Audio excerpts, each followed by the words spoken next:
سورہ مائدہ آیت نمبر 35۔ اعوذ باللہ من الشیطان الرجیم، بسم اللہ الرحمن الرحیم۔ یا ایھا الذین آمنوا اتقوا اللہ، ایمان والو اللہ سے ڈرتے رہو، وابتغوا الیہ الوسیلہ، اور اس کا قرب چاہو، قرب تلاش کرو، وجاہدوا فی سبیلہ، اور اس کے راستے میں جہاد کرو، مسلسل جد و جہد کرو، لعلکم تفلحون، تاکہ تم فلاح پاؤ۔ یہ پیچھے کا سبق تھا کہ جس میں ہم نے دیکھا کہ اللہ تعالیٰ نے خاص طور پر وہ قوانین بیان کیے کہ جس میں اللہ اور اس کے رسول کے ساتھ جنگ اور زمین میں فساد مچانے کی سزا کو بیان کیا گیا تھا۔ ظاہر ہے کہ اگر آپ محض اس کو ایک دنیاوی نقطہ نظر سے دیکھیں تو ایک بڑی سخت سزا ہے، لیکن اگر اللہ تعالیٰ کی طرف سے جو حکمت ہے شریعت کے پیچھے کار فرما، جس میں مقصد یہ ہے کہ دنیا میں لوگ اگر رہیں تو وہ ایک ایسے معاشرے میں رہیں کہ جس میں ان کی جان، ان کا مال، ان کی آبرو خطرے میں نہ ہو، محفوظ ہو، تو اللہ نے اپنے اس قانون کو بیان کیا اور پھر اہل ایمان سے اس کا تقاضا کیا کہ دیکھو یہ اللہ کی شریعت ہے اور تم اللہ سے ڈرتے رہو۔ شریعت کے معاملے میں بھی اللہ کے قوانین کے بارے میں سنجیدہ رہو، اس کو پھلانگنے کی، نظر انداز کرنے کی کوشش نہ کرو۔ وابتغوا الیہ الوسیلہ، وابتغوا الیہ الوسیلہ، اور اس کا وسیلہ تلاش کرو، یعنی اس کا قرب تلاش کرو، اس کا تقرب حاصل کرو۔ یہ ایک انٹرسٹنگ چیز ہے، ایک آپ سمجھیے کہ مشکل بھی ہے کہ ہمارے لیے، یعنی جو اردو جانتے ہیں، قرآن مجید ایک لحاظ سے آسان ہے۔ اس کی وجہ یہ ہے کہ چونکہ اردو امنگ ادر لینگویجز عربی سے بھی ماخوذ ہے، اور اس میں بہت سے الفاظ ایسے ہیں کہ جو عربی کے الفاظ ہیں، چنانچہ جب ہم قرآن پڑھتے ہیں تو ہمیں بہت سے قرآن کے الفاظ بہت اپنے آشنا لگتے ہیں، لیکن اسی میں ایک مشکل بھی ہے، اور وہ مشکل یہ ہے کہ اس کے بعض الفاظ جو اگرچہ کہ اردو میں بھی ہیں، لیکن اردو میں ان کے معنی کچھ اور ہیں، اور عربی میں، قرآن میں جیسے وہ استعمال ہوئے ہیں وہ کچھ اور ہیں۔ انہی الفاظ میں سے ایک لفظ وسیلہ ہے۔ ہمارے ہاں یہ لفظ وسیلہ اب اردو میں جس مفہوم میں استعمال ہوتا ہے، اس میں تو اس کا مطلب یہ ہوتا ہے کہ بھائی اس تک پہنچنے کے لیے کوئی ذریعہ، کوئی کانٹیکٹ، کوئی طریقہ تم ڈھونڈو جس میں کہ کسی اور ان کے ساتھ تعلق رکھنے والے صاحب سے ریفرنس لے کے جاؤ۔ تو اس آیہ مبارکہ کو بعض لوگ پیش کرتے ہیں سب کانٹیننٹ میں، خاص طور پر اس حقیقت کو کلیم کرنے کے لیے کہ ہم کو اللہ تک اگر پہنچنا ہے تو کسی کا وسیلہ ہونا چاہیے۔ یہ کیا بات ہوئی کہ آپ خود سے چلے گئے منہ اٹھا کر؟ نہیں، آپ کو کسی کا حوالہ دینا چاہیے، کسی کا واسطہ دینا چاہیے، اور نبی اکرم صلی اللہ علیہ وسلم سے زیادہ بہتر واسطہ کس کا ہو سکتا ہے؟ تو یوں بیان کرتے ہیں۔ حقیقت واقعہ یہ ہے کہ اس لفظ کا مطلب وسیلہ یہاں قرب کے مفہوم میں، کہ ایمان والو تم اللہ سے ڈرتے رہو اور اس تک پہنچنے کا ذریعہ اپنے عمل میں ڈھونڈو، اس کا تقرب حاصل کرو۔ اور کیسے؟ اس کے لیے تم جاہدو فی سبیلی، اس کے راستے میں برابر کوشش کرتے رہو۔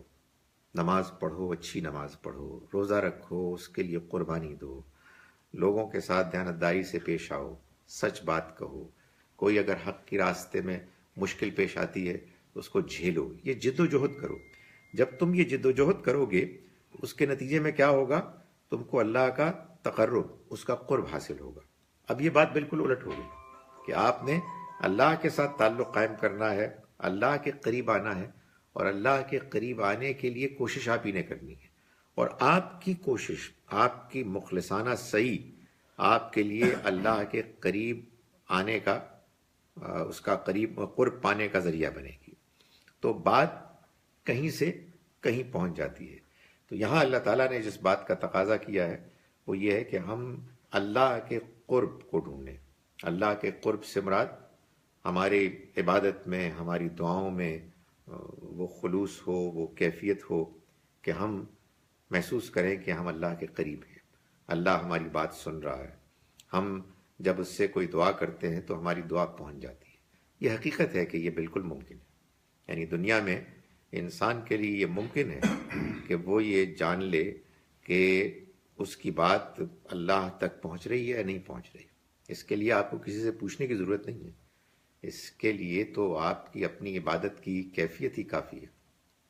بعض ایسی نمازیں ہوتی ہیں، بعض ایسے اذکار ہوتے ہیں جو آدمی بس زبان سے بولتا ہے، اوپر ہی اوپر سے ادا کرتا ہے، اور کبھی کبھار سے ہی، لیکن اللہ کی طرف سے بعض وہ بھی سجدے ہوتے ہیں، بعض وہ بھی رکوع ہوتے ہیں جس میں آدمی محسوس کرتا ہے کہ اللہ کی حضوری اس کو حاصل ہے۔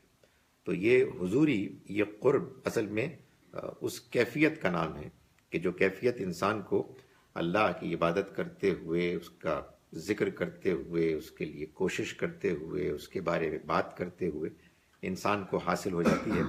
اور اللہ تعالیٰ نے فرمایا کہ اس کے لیے تم کوشاں رہو، اور اس مقصد کے لیے جاہدو فی سبیلی، اس کے راستے میں تم جہاد کرو، یعنی جد و جہد جاری رکھو، مسلسل جد و جہد کرتے رہو کا مطلب یہ ہے کہ زندگی میں مشکلات آئیں گی، تمہیں اپنے اندر سے بہت کچھ رکاوٹیں آئیں گی، خارج سے تم کو حالات بھی، لوگ بھی اپنی طرف یا دین سے دور ہونے کے لیے دھکیلیں گے، لیکن تم اس معاملے میں مخلص ہو جاؤ اور اپنی اس کوشش کو جاری رکھو، لعلکم تفلحون، تاکہ تم فلاح پاؤ۔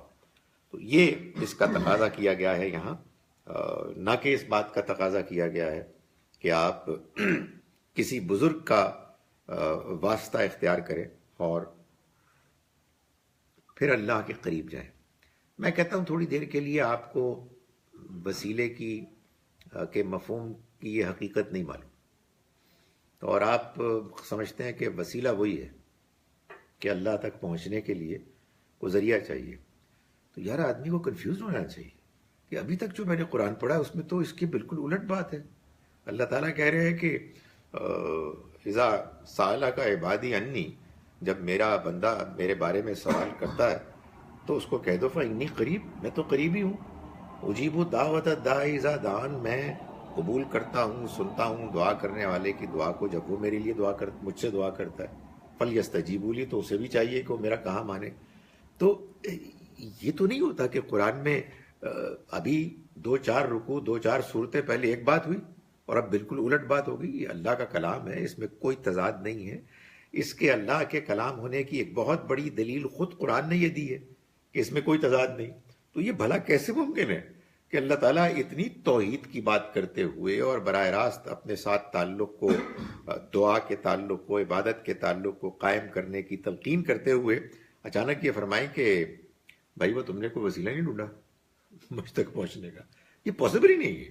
اس آیت کو اس مفہوم میں پڑھنے سمجھنے کے بعد ایک دیانتدار انسان کو رک جانا چاہیے۔ یہ بات سمجھ میں نہیں آئی ہے، انفارچونیٹلی ہمارے یہاں اس کی تربیت ہی نہیں۔ ہمارے ہاں جس چیز کی تربیت ہے وہ یہ ہے کہ جو میں کہہ رہا ہوں اس کو مان لو اور خبردار کوئی اور بات مان۔ اور سوال تو شیطان کرتا ہے، سوال کرنے کی تو کوئی وجہ ہی نہیں ہے۔ اور یہ جو دوسرے لوگ ہیں ان کی بات مت سنو، اس لیے کہ یہ تو سارے گمراہ ہیں، الحمدللہ ہدایت پر تو ہم ہی ہیں۔ اس کے بعد جو آپ کو ایک فوج، ایک گروہ ملے گا وہ اندھے بہرے بے وقوفوں کا ملے گا کہ جن کو اس سے کوئی دلچسپی نہیں ہے کہ قرآن میں کیا بات آئی ہے، حدیث میں کیا بات آئی ہے، دین کیا کہہ رہا ہے۔ ان کو جو تقریر سامنے پیش کی جائے گی وہ اس پر فدا ہونے کے لیے تیار ہوں گے۔ اسی کے نتیجے میں ایک بڑی بدقسمتی اور وجود میں آ گئی، یعنی ہم کو صبح و شام یہ موقع ملتا ہے کہ جہاں ہم اپنے لیے دعا کرتے ہیں، اپنے والدین کے لیے کرتے ہیں، وہاں نبی اکرم صلی اللہ علیہ وسلم کے لیے بھی کرتے ہیں. بھئی کیوں نہ کریں؟ آپ کا حق تو ہم پر سب سے زیادہ ہے. یہ دعا ہے جس کو آپ درود کہتے ہیں. یہ درود ابراہیمی خود حضور کا سکھایا ہوا ہے. یہ اصل میں حضور کے درجات کی بلندی کے لیے دعا ہے. آپ نے جو کچھ ہمارے لیے کیا، ہم کو دین پہنچانے کے لیے، سچی بات یہ ہے کہ سب سے بڑا حق آپ کا ہے. مگر اس طرح کے تصورات کے نتیجے میں معلوم یہ ہوتا ہے کہ ایک اللہ کی عبادت ہے جو نماز میں ہوتی ہے اور سورہ فاتحہ وغیرہ ہے، اور ایک حضور کے لیے آپ کی خدمت میں پیش کی جاتی ہے. نہیں، اس طرح کی کوئی چیز نہیں. یہ درود بھی اچھی طرح سے جان لیں کہ اللہ کی خدمت میں پیش کیا جاتا ہے. اللہ کے حضور میں یہ دعا ہوتی ہے. ہم اللہ سے یہ کہتے ہیں کہ اللہم صلی علی محمد وعلی آل محمد. ہم نبی صلی اللہ علیہ وسلم سے خطاب نہیں کرتے ہیں. تو یہ پے در پے پھر غلطیاں ہوتی ہیں. تو یہاں جو بات بیان کی گئی ہے بڑی سادہ اور واضح ہے کہ ایمان والو، اللہ کا تقوی اختیار کرو، اللہ سے ڈرو اور اس کا تقرب حاصل کرو، اس کے قرب کو تلاش کرو، اور اس کے لیے تم اس کے راستے میں جہاد کرو تاکہ تم فلاح پاؤ. ان الذین کفروا، یقیناً وہ لوگ کہ جو انکار پر اڑ گئے. انکار یعنی ان تک بات پہنچ گئی، ان کو بات سمجھ میں آ گئی، اور اس کے بعد انہوں نے کہا کہ ہم نہیں مانتے. یعنی آپ یوں کہیے کہ اس کو اگر یوں ترجمہ کیا جائے کہ یقیناً وہ لوگ کہ جو پیغمبر کے پیغام کے پہنچ جانے کے بعد، اتمام حجت ہو جانے کے بعد، بات کے سمجھ لینے کے بعد انکار پر جمے رہے، ان کے بارے میں فرمایا لو ان لہم ما فی الارض جمیعا، اگر ان کے لیے ہو جو کچھ بھی زمین میں ہے سارے کا سارا، ومثلہ معہ، اور اسی جتنا مزید اور بھی، لیفتدوا بہ من عذاب یوم القیامہ، تاکہ وہ سب خرچ کر دیں اپنے آپ کو قیامت کے عذاب سے بچانے کے لیے، ما تقبل منہم، تو وہ ہرگز قبول نہیں کیا جائے گا ان سے، وَلَهُمْ عَذَابٌ علیم، اور ان کے لیے ہوگا ایک دردناک عذاب. اگین جب آپ غور سے، تدبر سے، سوچ سمجھ کے پڑھیں گے تو ایک دل میں ہر سوال تو پیدا ہوگا، وائے. تو اس کا جواب ہمارے نہیں، اللہ کا حکم ہے. نہیں، اللہ تعالیٰ نے یہ بتایا ہے کہ بھائی وہ لوگ کہ جن کے پاس اللہ کا پیغام پہنچا، وہ پیغام کے جس کو انہوں نے جان لیا کہ اللہ کی طرف سے ہے، وہ اللہ کے جنہوں نے ان کو پیدا کیا، جنہوں نے جس اللہ نے ان کو ساری زندگی کی سہولتیں فراہم کی، ہر چیز اسی کی طرف سے ان کو ملی، اور اس کے بعد وہ اس کے پیغام کو پانے اور اس کو سمجھ لینے کے بعد انکار، نہ صرف یہ کہ انکار کر بیٹھے بلکہ انکار پر جمے رہے، اڑ گئے. ان کے لیے جو بھی سزا اللہ تعالیٰ دے گا وہ ظاہر ہے موضوع ہوگی. یہ ظاہر ہے کہ کسی ایسے شخص کے لیے نہیں ہے کہ جس کو بات ہی نہیں معلوم ہوئی، یا بات معلوم ہوئی تو ایک ایسے انداز میں معلوم ہوئی کہ اس کو پوری طرح سے اس نے متاثر نہیں کیا. ان کا کیا معاملہ ہوگا اللہ جانتا ہے. یہاں تو ہمیں قرآن مجید میں یہ سمجھنا ہے کہ ان لوگوں کے ساتھ کیا ہوگا کہ جن کے پاس اللہ کا پیغام آیا اور انہوں نے اس پیغام کے آنے کے بعد، اس کے سمجھ لینے کے بعد اس کا انکار کر دیا. وہ پھر جو کچھ زمین کے خزانے ہیں وہ سارے کے سارے خرچ کر دیں، بلکہ اس پہ مزید بھی خرچ کر دیں، تب بھی ان کو اللہ کی پکڑ سے بچانے کے لیے یہ کافی نہیں ہوں گے. میرے اور آپ کے لیے تو سچی بات یہ ہے کہ اس میں ایک پیغام یہ ہے کہ ہم کسی حق کا اگر وہ ہمارے پاس آئے تو انکار نہ کریں. ہمیں حق پسند ہونا ہے، اس لیے کہ اللہ کو حق کا انکار اتنا ناپسند ہے.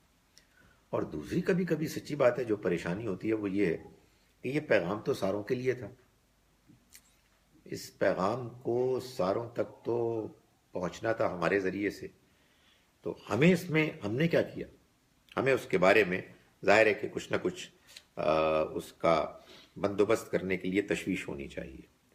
فرمایا یریدون ان یخرجوا من النار، وہ چاہیں گے کہ وہ آگ سے نکل جائیں، وما ہم بخارجین منہا، اور وہ اس سے نکل نہیں پائیں گے. یہ سورہ مائدہ کی آیت نمبر اب ہم 37 37. وہ چاہیں گے کہ وہ نکل جائیں آگ سے اور وہ اس سے نکل نہیں پائیں گے.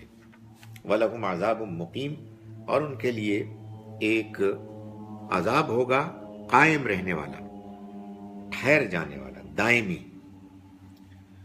وَالسَّارِقُ وَالسَّارِقَةُ فَاقْطَعُوا أَيْدِيَهُمَا،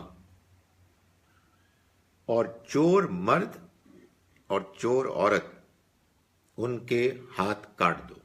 یعنی یہ بات شریعت کی ہو رہی تھی نا، جس میں کہ زمین میں فساد مچانے والوں کے لیے اللہ نے ان کی سزا، ان پر عذاب بیان کیا. درمیان میں اللہ تعالیٰ نے مسلمانوں کو اس بات پر ابھارا کہ وہ اللہ کے قرب کو حاصل کریں اور اس کے دین کے ساتھ مخلص ہو جائیں، اور جو انکار کرنے والے ہیں ان کی پرواہ نہ کریں، ان کے لیے بڑا سخت عذاب ان کو پیش آنے والا ہے. اب یہ شریعت کا بیان جو شروع ہوا تھا وہ جاری ہے.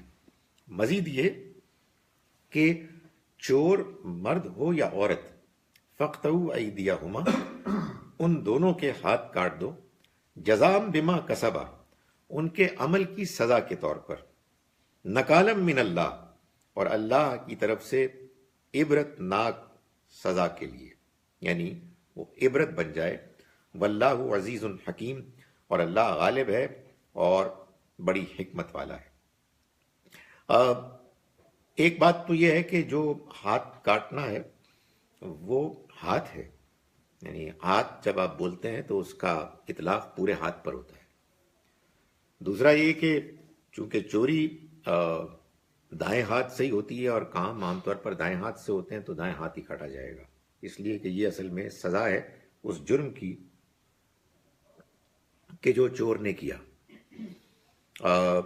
یہ تو قرآن کا بیان ہے. ظاہر ہے کہ قرآن مجید کی جو بات جیسے واضح ہے، اس میں اپنی طرف سے کوئی کمی بیشی کرنے کی کوئی ضرورت نہیں ہے. ہاں البتہ قرآن کے اندر ہی کوئی مزید حکمت ہو تو اس کو سمجھنے کی کوشش کرنی چاہیے. دوسری بات یہ ہے کہ اس میں جو الفاظ استعمال ہوئے ہیں، ناؤنز، وہ ہے السارق والسارقہ، چور. یہ جب ناؤن آتا ہے، اسم، تو اس سے مراد ہوتی ہے وہ شخص کہ چوری جس کا وتیرہ بن گئی، چوری میں جو قائم ہو گیا، وہ اس کی شخصیت کا، اس کی زندگی کا حصہ بن گیا. یہ ضروری نہیں ہے کہ کسی شخص نے چوری کی ہو اور آپ اس کو چور کہیں. اس لیے کہ یہ بات کہ ایک شخص نے جھوٹ بولا تو آپ کہیں گے جھوٹا ہے. نہیں، اس نے جھوٹ بولا ہے. جھوٹے کے لیے جو سزا ہے اس کے لیے پھر اس کو جھوٹا ثابت کرنا ہوگا. اس بات کے پیش نظر جو میں نے آپ کے سامنے پیش کی، ہمارے ہاں فقہا نے کچھ اصول بیان کیے ہیں جو بالکل ٹھیک ہیں. مثال کے طور پر اگر کوئی بچہ اپنے والد کے بٹوے میں سے یا کوئی بیوی اپنے شوہر کی جیب میں سے کچھ پیسے نکال لے، یہ والا چور نہیں ہے. یہ تو بس ٹھیک ہے، ناشائستہ حرکت ہے، اس کو نہیں کرنا چاہیے. والد صاحب کو بھی اور شوہر صاحب کو بھی دیکھنا چاہیے کہ وہ خیال رکھیں. اسی طرح سے اگر کسی نے جاتے جاتے کسی کے باغ میں سے 2-4 پھل توڑ کے کھا لیے تو یہ ہے تو بڑی بری حرکت، لیکن یہ والی چوری نہیں ہے کہ جس سے اس کو پکڑ کے اس کا ہاتھ کاٹ دیا جائے. اسی طرح سے کوئی معمولی رقم اگر کسی نے چوری کی ہے تو ان کو پٹائی ہونی چاہیے، اس کی پکڑنا چاہیے اس کو، لیکن یہ والا وہ چور نہیں بنتا. اسی طرح سے یہ بات بھی معلوم ہوتی ہے ہمارے ہاں، حضرت عمر کے عمل سے بھی معلوم ہوتے کہ اگر حالات اتنے برے ہیں کہ یہ لوگ ڈیسپریٹ ہو گئے، کھانے پینے کو ان کے پاس کچھ نہیں ہے، اور وہ اس ڈیسپریشن میں اپنی ضرورت کو پورا کرنے کے لیے چوری کرتے ہیں، تو وہ بھی یہ چوری نہیں ہے. کوئی اس طرح سے چور آدمی نہیں بنتا. سو کہنے کا مقصد یہ ہے کہ یہ سزا بالکل واضح اور دو ٹوک ہے. اس میں سزا ہاتھ کے کاٹنے کی ہے، ہاتھ بھی دایاں ہوگا، لیکن یہ بات بہرحال طے کرنا ہوگا کہ یہ سزا یا یہ جرم وہ جرم ہے کہ جس کے نتیجے میں اس کا کرنے والا وہ مجرم بن گیا، کہ جس پہ اس کا اطلاق ہوگا. ظاہر ہے یہی وہ چیزیں ہیں جس میں بعض اوقات اختلاف بھی ہو جاتا ہے، اور یہی وہ چیزیں ہیں کہ جو قاضی اور جج کی ڈسکریشن پہ ہوتی ہیں. لیکن فرمایا ساتھ ہی ساتھ کہ یہ ایک تو بدلہ ہے، سزا ہے اس پر کہ جو اس نے جو حرکت کی، جو جرم کیا. نکالم من اللہ، اور یہ اللہ کی طرف سے عبرت بھی ہے. یعنی اللہ تعالیٰ یہ چاہتے ہیں کہ اس طرح کی سزا دینے کے بعد معاشرے کے اندر چوری اور چوری کی طرح کے جرائم کا رجحان کم سے کم ہو جائے. اور حقیقت یہ ہے کہ جب آپ مجرم کو کوئی گنجائش نہیں دیتے، کوئی الاؤنس نہیں دیتے، اور جس کا جرم ثابت ہو جائے کہ اس سے یہ ارتکاب ہوا ہے اور اس کو پھر آپ سزا دیتے ہیں، تو اس کے بعد اس میں کوئی شک نہیں ہے کہ معاشرے میں یہ تو ممکن ہے کہ 2-4 ایسے لوگ آپ کو نظر آئیں کہ جن کے ہاتھ کٹے ہوئے ہیں، لیکن اس کے بعد معاشرہ جو ہے وہ اس طرح کے جرائم کی لعنت سے بہت کچھ محفوظ ہو جائے گا. ہمارے ہاں دور حاضر میں میں نے پچھلی مرتبہ بھی گزارش کی تھی کہ ہیومن رائٹس کے جو پیش کرنے والے لوگ ہیں وہ خاص طور پر اس طرح کی سزاؤں کو بہت زیادہ کرٹیسائز کرتے ہیں. ان کے پیش نظر ایک شخص کا کٹا ہوا ہاتھ تو ایک بہت بری چیز ہے، لیکن معاشرے میں چوری چکاری ہو، ڈکیتی ہو، لوگ قتل ہوں، اس کے نتیجے میں خاندان بعض اوقات بعض جرائم کے نتیجے میں ٹوٹ جائیں، ان کے اندر انتشار پیدا ہو جائے، یہ کوئی ایسی ان کے نزدیک قابل مذمت بات نہیں ہے.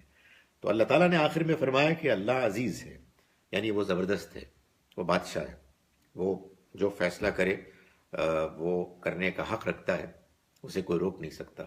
لیکن وہ حکیم بھی ہے، وہ جو بھی فیصلہ کرتا ہے اس کا فیصلہ حکمت پر مبنی ہوتا ہے. اس نے اگر ایک مرتبہ فیصلہ کر کے آپ کو ایک چیز بتا دی ہے تو یہ جان لیں کہ اس کے سمجھ لینے کے بعد اگر حقیقت واضح ہو گئی ہے کہ اللہ کا حکم کیا ہے تو اس میں کوئی شک ہی نہیں ہے کہ وہی اصل میں حکمت کی چیز ہے، اسی میں خیر ہے، اسی میں بھلائی ہے. فمن تاب من بعد ظلمہ، پھر جس کسی نے توبہ کر لی اپنے ظلم کے بعد. یہ چوری ظاہر ہے کہ ایک ظلم ہے جو اس نے دوسرے پر بھی کیا، اپنی جان پر بھی کیا. پھر اگر اس نے توبہ کر لی وَأَصْلَحَ، اور اپنی اصلاح کر لی، فَإِنَّ اللَّهَ يَتُوبُ عَلَيْهِ، تو اللہ اس کی توبہ قبول کرے گا، یعنی اللہ اس کی طرف عنایت کی نظر کرے گا. ان اللہ غفور رحیم، یقیناً اللہ مغفرت کرنے والا، رحم کرنے والا ہے. یعنی انسان جب کوئی جرم بھی کرے تو اس جرم کے بعد اگر وہ توبہ کر لے تو اللہ کے ہاں اس کے جرم کے نتیجے میں جو اس کے اعمال نامے پر دھبا پڑ گیا تھا وہ دھل جائے گا.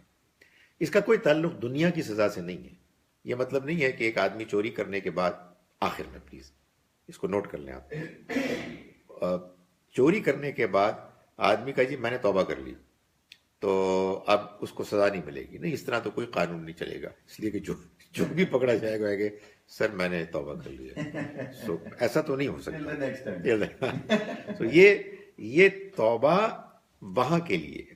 اس سے ایک اور بات بھی معلوم ہوئی، اور وہ یہ ہے کہ کسی کو اگر اس کے جرم کی سزا مل جائے تو اس کا یہ مطلب نہیں ہے کہ اللہ کے ہاں بھی اس کا جرم، اس کا گناہ دھل گیا. نہیں، اللہ کے ہاں تو گناہ کے دھلنے کے لیے توبہ ضروری ہے. دنیا میں اس کے لیے اس طرح سے پکڑا جانا ضروری ہے کہ جس کے بعد اس کو اب کوئی قانون میں کوئی حاصل نہیں ہے ریلیف، کوئی الاؤنس کی کوئی گنجائش. سو اللہ تعالیٰ فرماتے ہیں کہ جو توبہ کرے گا اللہ تعالیٰ اس کی توبہ قبول کرے گا، اور اللہ مغفرت کرنے والا، رحم کرنے والا. الم تعلم ان اللہ لہ ملک السماوات والارض، کیا تم نہیں جانتے کہ اللہ اسی کے لیے ہے آسمانوں اور زمین کی بادشاہت. یعنی تمہیں اس کے اس قانون پہ کوئی اعتراض ہے؟ تمہیں اس میں کوئی شک ہے کہ یہ حکمت کے بغیر ہے اور تمہاری سوچ اس سے بہتر ہے؟ نہیں، اللہ ہے کہ آسمانوں اور زمین کی بادشاہت اسی کی ہے، اسی کا قانون ہے کہ جو دنیا میں اگر انسانوں کو اللہ تعالیٰ توفیق دے بات کو سمجھنے کی تو اس کو چلنا چاہیے۔ یعذب من یشاء ویغفر لمن یشاء، وہ عذاب دے گا جن کو چاہے گا اور وہ معاف کرے گا جن کو چاہے گا۔ اصل میں یہ مقام ہے اللہ کی طرف سے ایک جلال کے اظہار کا، لیکن یہ بات اللہ تعالیٰ اور جگہوں پر بیان کر چکا ہے کہ اللہ کا معاف کرنا بھی بغیر وجہ کے نہیں ہوتا اور اللہ کا عذاب دینا بھی بغیر وجہ کے نہیں ہوتا۔ اللہ کے ہاں ایک قانون ضابطہ ہے، اس کے مطابق وہ فیصلے کرتا ہے، لیکن اس کے فیصلے کے اوپر کوئی اور قوت، کوئی اور طاقت اثر انداز نہیں ہو سکتی۔ تو وہ کہتا ہے کہ وہ فیصلہ کرتا ہے، وہ عذاب دیتا ہے، دے گا جس کو چاہے گا، وہ معاف کرے گا جس کو چاہے گا۔ تو اس کو اگر ہم یوں بیان کریں تو غلط نہ ہوگا کہ وہ سزا دے گا، وہ جس کو چاہے گا سزا دے گا، اور جس کو چاہے گا اپنے قانون، اپنی حکمت کے مطابق بخش دے گا۔ یعنی اللہ کے ہاں اس کے اپنے پیمانے ہیں، اس میں وہ بہت کرم کرتا ہے، بہت انصاف کرتا ہے، دونوں ہی چیزیں کرتا ہے۔ اصل میں یہ بھی وہ چیز ہے جو ہمارے یہاں بعض لوگوں کو خواہ مخواہ کنفیوز کرتی ہے کہ اگر اللہ رحم کرنے والا ہے تو پھر وہ انصاف کرنے والا کیسا ہو سکتا ہے، اور اگر وہ انصاف کرنے والا ہے تو پھر رحم کرنے والا کیسے ہو سکتا ہے؟ نہیں، یہ دونوں چیزیں بیک وقت اس کے اندر موجود ہیں۔ وہ انصاف کرتا ہے، انصاف کرے گا اس معنی میں کہ اس نے جو قانون، ضابطہ، اصول بنا لیا ہے، سب کو بغیر کسی استثناء کے اسی کے مطابق وہ اکاؤنٹیبل کرے گا، ان کا حساب کتاب کرے گا۔ یہ ہے انصاف۔ اس میں کسی کو کسی کے ساتھ رشتہ داری، کسی مقام، کسی منصب کی وجہ سے کوئی الاؤنس، کوئی آسانی، چھوٹ نہیں ملے گی، لیکن اس کا قانون آسان ہے، اس میں گنجائش ہے، وہ سبھی کو وہ گنجائش دیتا ہے۔ مثال کے طور پر اس کے قانون میں یہ اس کے رحمت کے پیش نظر بڑی گنجائش ہے کہ آپ کتنا ہی بڑا گناہ کیوں نہ کر لیں، اگر آپ توبہ کریں گے، اصلاح کریں گے، معاف کر دے گا۔ سو وہ بیک وقت یعنی انصاف کرنے والا ہے اور بیک وقت رحم کرنے والا ہے، اور اللہ ہر چیز پر قدرت رکھنے والا ہے۔ یا ایھا الرسول لا یحزنک الذین یسارعون فی الکفر، اے پیغمبر، اے رسول، نہ غمگین کرے آپ کو ان لوگوں کا سرگرمی دکھانا، ایک دوسرے سے آگے بڑھنے کی کوشش کرنا، فی الکفر، کفر کے معاملے میں، انکار کرنے کے معاملے میں۔ پہلی چیز تو بات جہاں سے شروع ہوئی وہ قابل غور ہے۔ یا ایھا الرسول کا یعنی مطلب یہ ہے کہ آپ رسول ہیں، آپ پیغمبر ہیں، آپ پیغام پہنچانے والے ہیں، یہی آپ کا کام ہے۔ آپ کا کام کسی کو بدلنا نہیں ہے، آپ کا کام کسی کے اندر ہدایت کو داخل کرنا نہیں ہے، آپ کا کام پہنچانا ہے۔ یہ ظاہر ہے کہ اس لیے کہا گیا کہ جس موقع پہ یہ بات کہی گئی اس موقع پر نبی اکرم صلی اللہ علیہ وسلم رنجیدہ تھے، آپ غمگین تھے، تو اللہ تعالیٰ نے فرمایا کہ آپ آزردہ نہ ہوں، آپ رنجیدہ نہ ہوں ان لوگوں کی حرکتوں کی وجہ سے کہ جو کفر، انکار کے معاملے میں ایک دوسرے سے آگے بڑھ رہے ہیں۔ آپ کا کام بات پہنچانا ہے، آپ نے بات پہنچا دی، آپ نے ذمہ داری پوری کر لی۔ من الذین قالوا آمنا بافواہہم، ان لوگوں میں سے کہ جنہوں نے کہا ہم ایمان لائے اپنی زبانوں سے، یعنی وہ کیا کر رہے ہیں؟ وہ کفر میں تیزی سے آگے بڑھ رہے ہیں۔ یہ بھی ایسے قابل غور بات ہے، ہیں وہ ایمان والے، مسلمان ہیں، نام بھی مسلمانوں کے ہوں گے، اور اللہ تعالیٰ فرما رہے ہیں کہ وہ کفر میں ایک دوسرے کے ساتھ مقابلہ کریں۔ معلوم ہوا جو میں بار بار کہتا ہوں کہ قرآن اس پر بالکل واضح ہے کہ کفر اور ایمان کا تعلق مسلمان غیر مسلم سے نہیں ہے، یہ تو رویہ ہے، ایٹیچیوڈ ہے۔ بعض وہ لوگ کہ جو کہتے تھے کہ ہم ایمان لائے، وہ مسلمان تھے، لیکن وہ ایک دوسرے سے بڑھ چڑھ کر کوششیں کر رہے تھے کفر کے معاملے میں۔ وَلَمْ تَؤْمِنْ قُلُوبُهُمْ، اور ان کے دل ایمان نہیں لائے تھے۔ ان کے دل مومن نہیں تھے. وہ اپنے منہ سے کہتے تھے کہ ہم ایمان لائے، حالانکہ ان کے دل ایمان نہیں لائے. وَمِنَ الَّذِينَ هَادُوا، اور ان لوگوں میں سے بھی کہ جو یہودی ہوئے، سَمَّعُونَ لِلْكَذِبِ سَمَّعُونَ لِقَوْمٍ آخَرِينَ، یہ جھوٹ پر بہت کان لگاتے ہیں، اور ان لوگوں کے جھوٹ پر جو ان سے الگ ایک دوسرا گروہ ہے. لم یاتوک، جو کبھی آپ کے پاس نہیں آئے. معلوم ہوتا ہے مدینہ منورہ میں بعض یہودی علماء تھے کہ جو موجود تھے، لیکن کبھی ان کو یہ توفیق نہیں ہوئی کہ وہ حضور سے آ کے ملے. اپنی کتابوں میں آپ کے بارے میں واضح درج، یعنی خبر درج ہونے کے باوجود وہ آپ کے پاس نہیں آتے، اور ان لوگوں کو فیڈ کرتے. ان لوگوں کو وہ کہتے کہ تم جاؤ اور تم یہ باتیں کرو اور اس طرح سے تم فتنہ برپا کرو. تو فرمایا کہ یہ بہت سننے والے ہیں جھوٹ باتیں، بہت سننے والے ہیں ان لوگوں کی باتیں کہ جو کبھی آپ کے پاس نہیں آئے.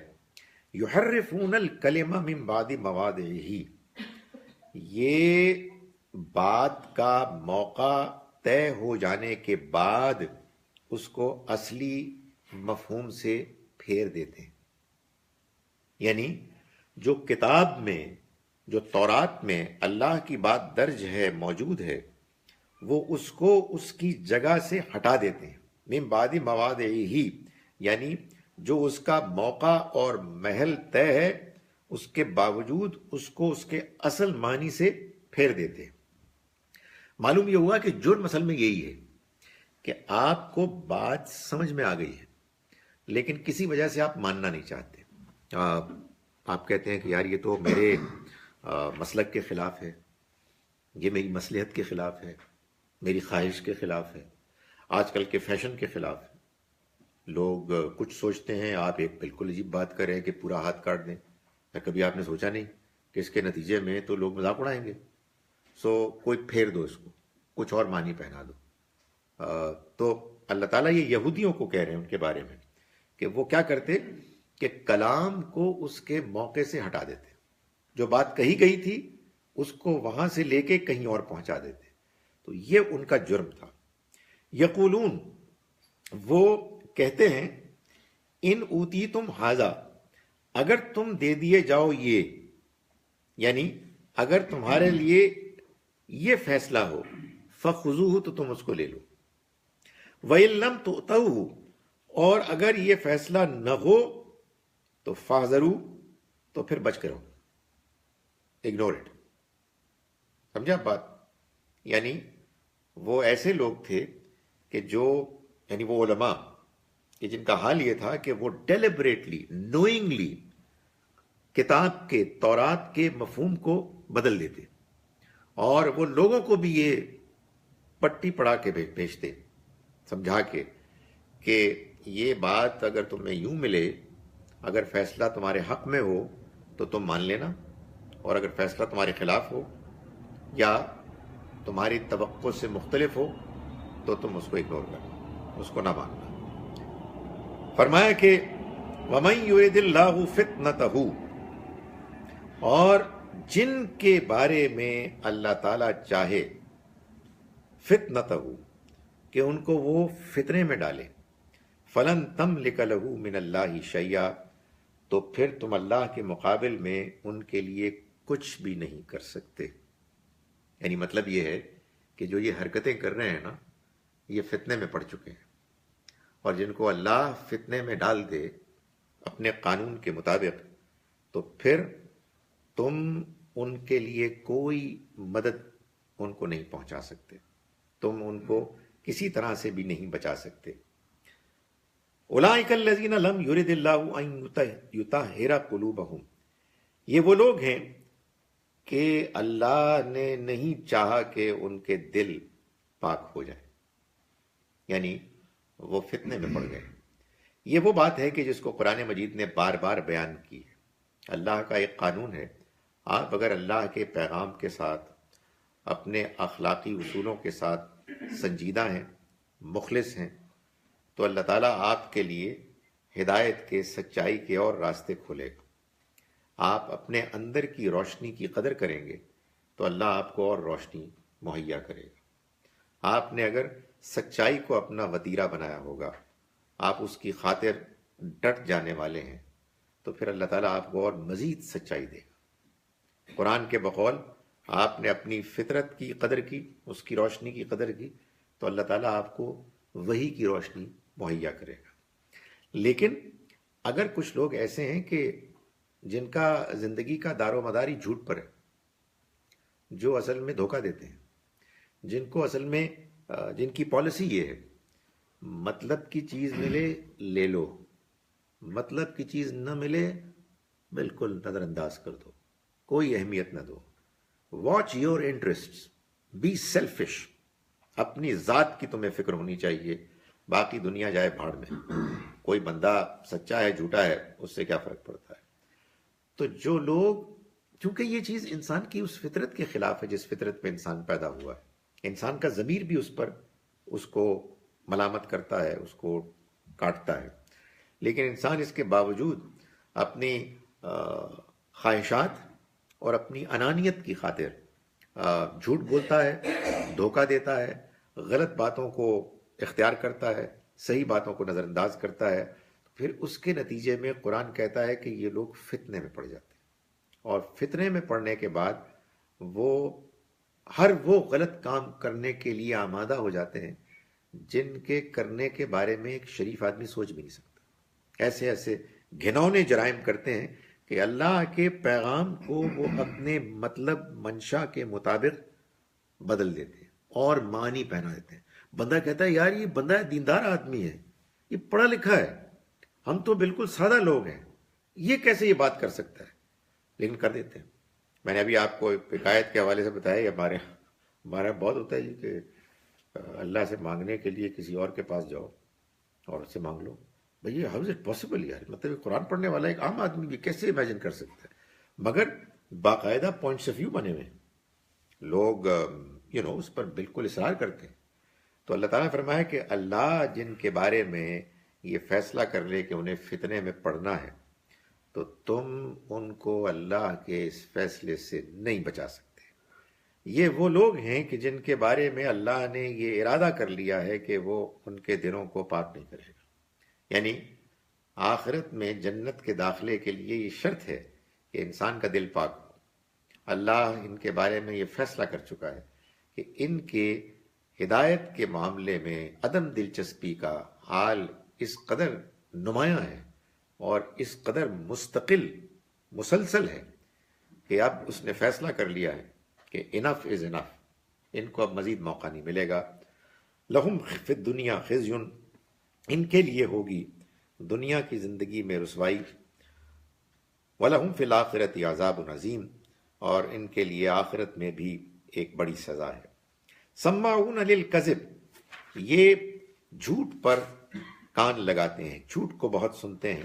اکالون للسحت، اور حرام کھاتے ہیں بغیر کسی روک ٹوک کے، یعنی جھوٹ کی گواہی کے لیے، جھوٹ کے کاروبار کے لیے پھر وہ حرام خوری بھی کرتے ہیں، اس میں بھی کوئی تردد نہیں ہے، رشوت ہے اور بہت کچھ ہے جو یہ سب کچھ کرتے ہیں۔ فرمایا کہ فَإِن جَاءُوكَ، پھر اگر یہ آپ کے پاس آئیں، فَاحْكُم بَيْنَهُمْ أَوْ أَعْرِضْ عَنْهُمْ، تو آپ ان کے درمیان فیصلہ کریں یا آپ اعراض کریں۔ یعنی یہ جو یہودی ہیں یہ آپ کے پاس آئیں اپنے جھگڑوں کا فیصلہ کرانے کے لیے۔ مدینہ منورہ کی بات ہے، نبی صلی اللہ علیہ وسلم کے اوپر ایمان لانے والوں کی ایک بڑی تعداد موجود تھی۔ آپ فیصلے فرماتے تھے اور وہ فیصلے نافذ ہوتے تھے، لیکن یہودیوں کے بارے میں کہا جا رہا ہے کہ اگر یہ آپ کے پاس آئیں آپ سے فیصلہ کرانے کے لیے تو آپ فیصلہ کریں یا نہ کریں، آپ کی مرضی ہے، اللہ نے حضور کو چوائس دے دی۔ وَإِن تُعْرِضْ عَنْهُمْ، اگر آپ ان سے اعراض کریں، فَلَن يَضُرُّوكَ شَيْئًا، تو یہ آپ کو کچھ نقصان نہیں پہنچا سکتے۔ اس سے یہ بات معلوم ہوئی کہ اگر ہم مسلمان معاشرے میں رہتے ہیں اور ہمارے ساتھ کچھ غیر مسلم بھی رہتے ہیں، ان کے پاس اپنی کتابیں ہیں، ایمان ابھی نہیں لائے ہیں، تو ان کو مسلمانوں کی عدالتوں میں لے جانے کی کوئی ضرورت نہیں ہے. وہ اپنے فیصلے اپنی کتابوں کے مطابق کر سکتے ہیں، جن کتابوں پر وہ ایمان لائے ہیں. یعنی عین پیغمبر صلی اللہ علیہ وسلم کے اپنے دور رسالت میں جب آپ بنفس نفیس موجود تھے، اللہ تعالیٰ نے فرمایا کہ آپ کے اوپر ہے، آپ فیصلہ کریں یا نہ کریں، آپ پر کوئی بوجھ ذمہ داری نہیں. لیکن وَإِنْ حَكَمْتَ، اگر آپ فیصلہ کریں، فَاحْكُمْ بَيْنَهُمْ بِالْقِسْطِ، تو آپ ان کے درمیان فیصلہ کریں انصاف کے ساتھ. ان اللہ یحب المقسطین، اس لیے کہ اللہ تو پسند کرتا ہے انہی کو کہ جو انصاف کے ساتھ فیصلہ کرنے والے ہیں.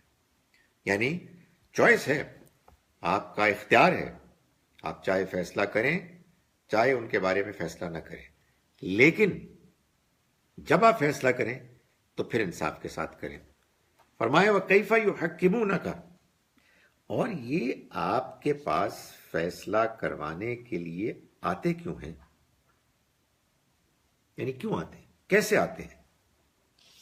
وَعِنْدَهُمُ التَّوْرَاتُ، جبکہ ان کے پاس تو تورات ہے. یعنی یہ یہودی ہیں، تورات کو اللہ کی کتاب مانتے ہیں، اور فیصلہ کرانے آپ کے پاس آ رہے ہیں. فیہا حکم اللہ، اس میں اللہ کا حکم ہے. دیکھیں ہمارے ہاں بعض لوگ کہتے ہیں یہ تورات وغیرہ کیا چیز ہے. تورات اللہ کی کتاب ہے، تورات میں اللہ کا حکم ہے. قرآن اس کو بیان کر رہا ہے، ایکنالج کر رہا ہے کہ جو لوگ یہودی ہیں، جو ابھی مسلمان نہیں ہوئے ہیں، تورات بھی اللہ کی کتاب ہے، انجیل بھی اللہ کی کتاب. مان لیا اس میں کچھ تحریف ہوئی ہے، کچھ تبدیلی ہوئی ہے، لیکن سب میں تو نہیں ہوئی ہے. جہاں جہاں ہوئی ہے اس کے بعد حصوں کو قرآن نے پوائنٹ آؤٹ کر دیا. اور یہاں یہ فرمایا کہ یہ یعنی آپ اس آیت پر غور کیجئے کہ پیغمبر صلی اللہ علیہ وسلم کو خطاب کر کے اللہ تعالیٰ پوچھ رہے ہیں کہ یہ بائی دا وے آپ کے پاس فیصلہ کرانے آتے کیوں ہیں، جبکہ ان کے پاس تو تورات ہے جس میں اللہ کا حکم ہے. ثم يتولون من بعد ذلك، پھر یہ انکار کرتے ہیں اس کے بعد. یعنی یہ اللہ کے حکم کو جو تورات میں ہے اس کو اللہ کا حکم مانتے ہوئے اے پیغمبر آپ کے پاس آتے ہیں. وما اولئک بالمؤمنین، یہ مومن نہیں ہے، یہ مومن نہیں ہے. یہ کن کو کہا جا رہا ہے؟ یہودیوں کو. کس بات پہ کہا جا رہا ہے؟ اس بات پہ نہیں کہا جا رہا کہ یہ محمد صلی اللہ علیہ وسلم پر ایمان نہیں لائے، بلکہ اس بات پر کہا جا رہا ہے کہ وہ تورات کہ جس کو وہ مانتے ہیں، اس تورات کو وہ اپنے جھگڑوں میں فیصلے کے لیے استعمال کرنے کے لیے تیار نہیں. اس سے کیا معلوم ہوا؟ اس سے یہی معلوم ہوا نا کہ آدمی جس چیز کو مانتا ہے دیانت داری سے، اسی کو ماننے، قبول کرنے اور اختیار کرنے کا ذمہ دار ہے. بھائی جو بات ابھی اس کو سمجھ ہی نہیں آئی، جس بات کو اس نے پوری طرح سے ابھی اپریشیٹ ہی نہیں کیا، جس کو اس نے ابھی مانا ہی نہیں، اس کے لیے وہ ذمہ دار نہیں ہے. تو ہم یہ دنیا جہان کو جو کافر برائے بیٹھے ہیں، بھائی ان کو تو بھی بات ہی نہیں پہنچی ہے. یہ خود حضور کی زندگی میں آپ کے چھوٹے سے شہر میں یہ لوگ موجود تھے، اور ان کے بارے میں قرآن نے کہا کہ یہ وہ لوگ ہیں کہ جن کی کتابوں میں لکھا ہے، ان کو پتہ ہے. اس کے باوجود اللہ تعالیٰ نے ان کو یہاں، میں یہ نہیں کہہ رہا کہ اور جگہوں پہ نہیں کیا، یہاں اللہ تعالیٰ ان کے اوپر یہ الزام لگا رہے ہیں کہ یہ تورات کو اللہ کی کتاب مانتے ہوئے تورات سے فیصلہ نہیں کروا رہے بلکہ آپ سے کروا رہے ہیں. یہ کروا کیوں نہیں؟ وہ اللہ کا حکم ہے، اس کو وہ مانتے ہیں. تو قرآن مجید نے اپنے اس پیغام کو بہت واضح کیا ہے، بہت واضح کیا ہے کہ اللہ اپنے بندوں سے اس بات کا تقاضا کرتا ہے کہ وہ اس بات کو مانے، اس سچائی کو مانے کہ جو ان کے سامنے آ گئی ہے، اور مانے صرف زبان سے نہیں، دل سے بھی قبول کریں اور اس کو اختیار کریں، اور اس معاملے میں دوغلی پالیسی نہ اختیار کریں کہ کہیں کہہ تو کچھ رہے ہیں اور ان کا رویہ، ان کا عمل کچھ اور ہے. اللہ تعالیٰ تمام انسانوں سے اس بات کا تقاضا کرتے ہیں، اور مزید برآں یہ بات واضح فرماتے ہیں کہ جب اللہ کے پیغمبر اس دنیا میں آ جاتے ہیں اور وہ اللہ کا پیغام پیش کر دیتے ہیں تو جو ان کے سامنے لوگ موجود ہوتے ہیں ان کو جلد یا بدیر یہ بات واضح ہو جاتی ہے ان پر کہ یہ اللہ کا پیغام ہے، اور ان کے پاس چنانچہ اس کو نہ ماننے کی کوئی اس کا ایکسکیوز نہیں، نہ ماننے کی کوئی وجہ نہیں ہے۔ چنانچہ ایسے لوگ پھر ایک موقع کے بعد کافر قرار دے دیے جاتے ہیں، جن کو بات سمجھ میں آ گئی، جن کو بات پہنچ گئی، لیکن اس کے سمجھنے، ان تک پہنچنے کے باوجود وہ اس کو ماننے کے لیے تیار نہیں ہے۔ سورہ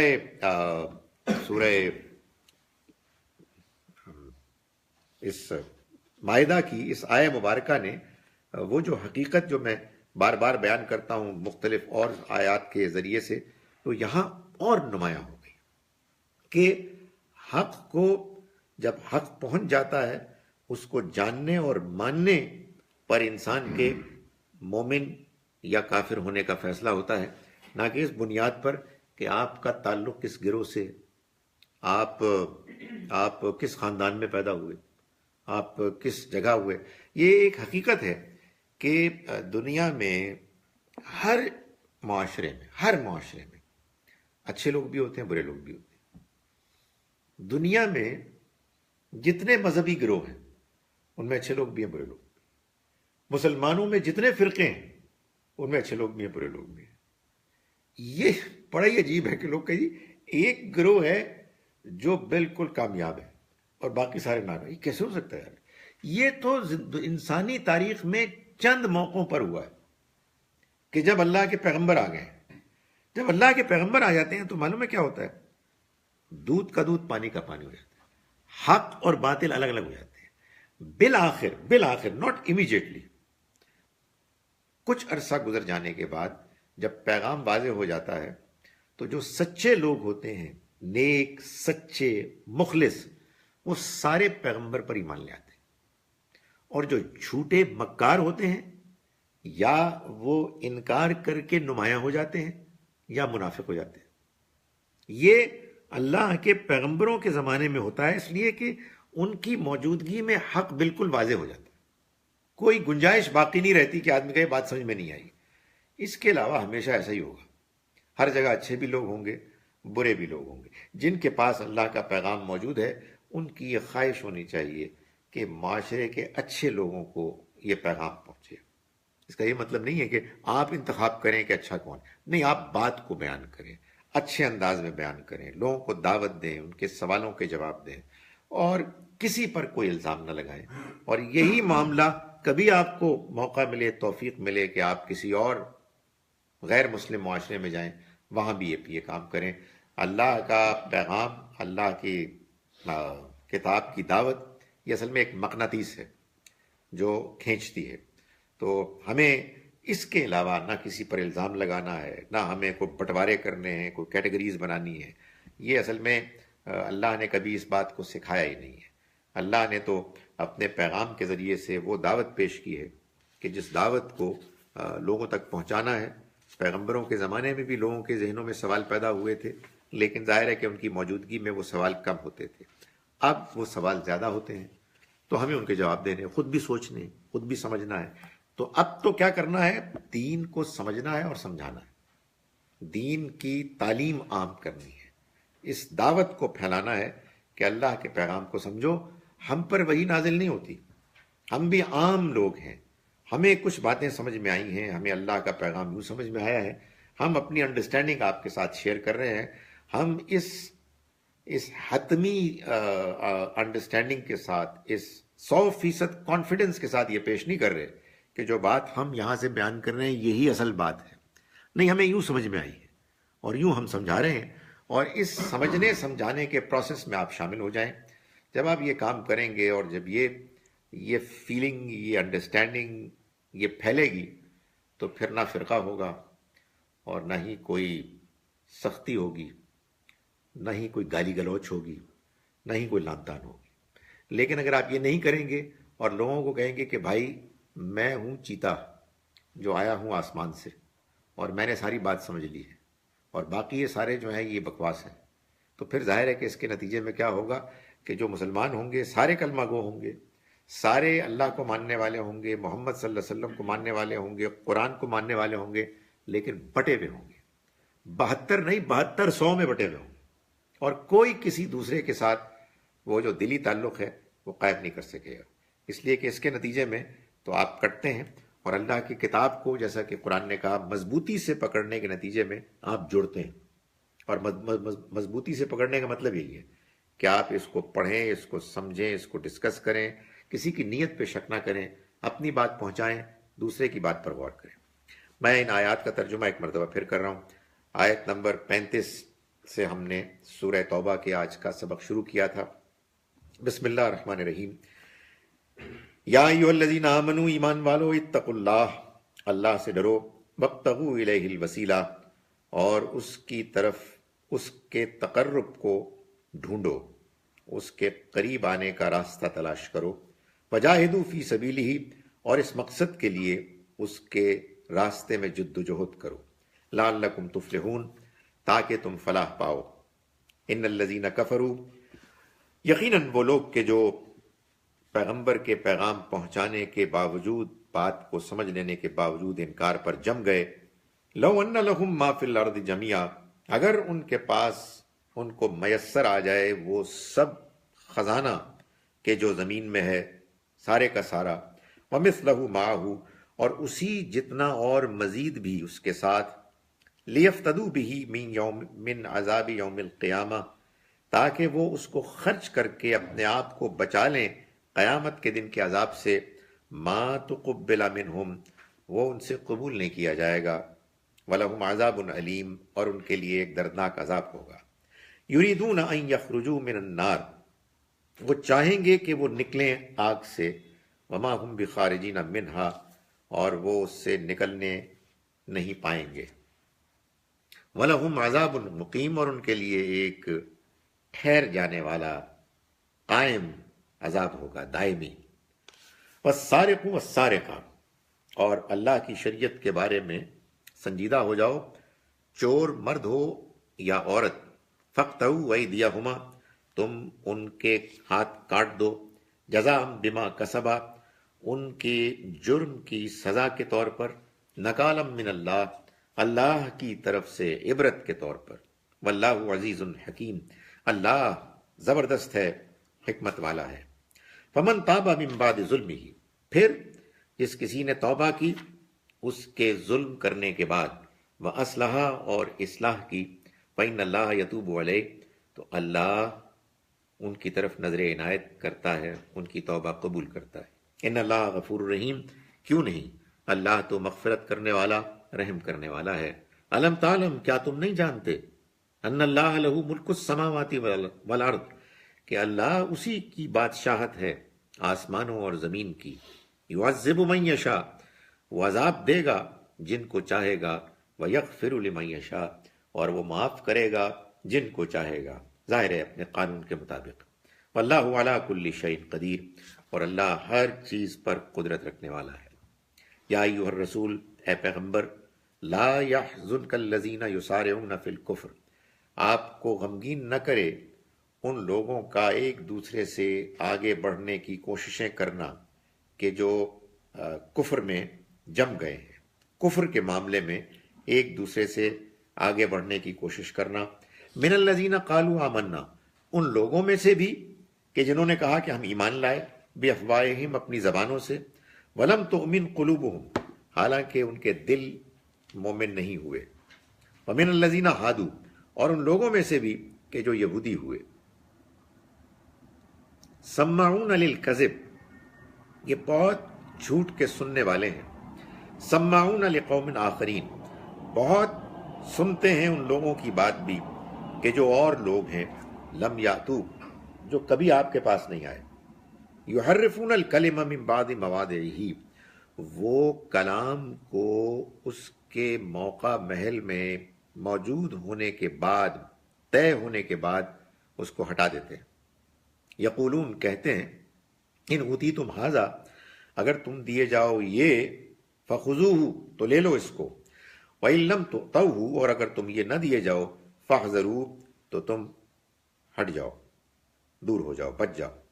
وَمَن يُرِدِ اللَّهُ فِتْنَتَهُ، اب یہ ظاہر ہے اس کا مطلب یہ ہے کہ اللہ تعالیٰ کہہ رہے ہیں یہ فتنے میں پڑ گئے. وَمَن يُرِدِ اللَّهُ فِتْنَتَهُ، اور جن کے بارے میں اللہ ارادہ کر دے ان کے فتنے کے لیے، فَلَن تَمْلِكَ لَهُ مِنَ اللَّهِ شَيْئًا، تو تم اللہ کے ہاں سے ان کو کچھ بچا نہیں سکتے. اولئک الذین لم یرد اللہ ان یطہر قلوبہم، یہ وہ لوگ ہیں کہ نہیں چاہتا اللہ جن کے بارے میں کہ وہ ان کے دلوں کو پاک کرے. لہم فی الدنیا خزی، ان کے لیے دنیا میں رسوائی ہوگی، ان کے لیے دنیا میں رسوائی ہے. ولہم فی الآخرۃ عذاب عظیم، اور ان کے لیے آخرت میں ایک بڑا عذاب ہوگا. سماعون للکذب، یہ جھوٹ کے بہت سننے والے ہیں. اکالون للسحت، اور بہت حرام مال کھانے والے ہیں. وَإِن جَاءُوكَ، پھر اگر یہ آپ کے پاس آئیں، فَاحْكُم بَيْنَهُمْ، تو آپ چاہیں فیصلہ کریں ان کے درمیان، او عارضہم، یا اعراض کریں، نظر انداز کریں، کوئی فرق نہیں پڑتا. وَإِن تُعْرِضْ عَنْهُمْ، اگر آپ نے نظر انداز بھی کر دیا ان کو، فَلَن يَضُرُّوكَ شَيْئًا، تو وہ آپ کا کچھ نہیں بگاڑ سکتے. وَإِنْ حَكَمْتَ، ہاں اگر آپ ان کے درمیان فیصلہ کریں، فَاحْكُم بَيْنَهُمْ بِالْقِسْطِ، تو آپ فیصلہ کیجئے ان کے مابین انصاف کے ساتھ.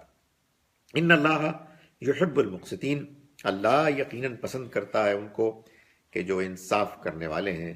وَكَيْفَ يُحَكِّمُونَكَ، اور یہ آپ سے کیسے فیصلہ کروانے کے لیے آتے ہیں. وَعِندَهُمُ التَّوْرَاةُ، جبکہ ان کے پاس تو تورات ہے. فِيهَا حُکْمُ اللَّهِ، اور اس میں اللہ کا حکم ہے. ثُمَّ يَتَوَلَّوْنَ مِن بَعْدِ ذَلِكَ، پھر بھی اس کے بعد وہ منہ موڑتے ہیں. وَمَا أُولَٰئِكَ بِالْمُؤْمِنِينَ، یہ لوگ مومن نہیں ہیں. جناب اقول قولی ھذا واستغفر اللہ لي ولکم. وعلیکم السلام. آپ کا سوال اگر باقی ہے تو پھر پوچھیے. جی جی. آپ وہ کہتے ہیں کہ یہ چوری کے بعد بات کر رہے تھے کہ اگر it depends on the circumstances جی. کی وجہ سے. I was reading an article a few days back, اس میں it was this research conducted کہ اگر بچے کے ساتھ بچپن میں نیگلیکٹ ہوا، ابیوز ہوا پیرنٹس کی طرف سے، تو ان کی کیپیسٹی ڈیولپ ہی نہیں ہوتی کہ وہ ایمپتھائز کر سکیں اور ریئلائز کر سکیں اپنی مسٹیک. تو ایسے کیس کے اندر لاٹ آف ٹائمز آپ جب بھی کہتے ہیں ایسے بندے کو پکڑا، اب ہیومن رائٹس کی بات کریے، بے کام اپن سے گیا جس کا تو ابیوزو چائلڈہڈ تھا، اینڈ دیٹ از اس کے نتیجے کے اندر ایک بندہ ایسے تو کیے چلے جا رہا ہوتا ہے. اب اللہ کے آگے تو گاڈ نوز کہ انہوں نے، لیکن ایسی اسٹیٹ ایسے بندے کو کیا ہے کہ اب اگر وہ کہہ رہا ہے کہ جی اس کے میں ڈیولپ ہی نہیں ہوئی اس قسم کی. دیکھیے بات یہ ہے کہ اللہ کا حکم تو وہ ہے کہ جو یہاں بیان ہوا ہے. اس حکم کا جو مفہوم ہے وہ ہم جانتے ہیں.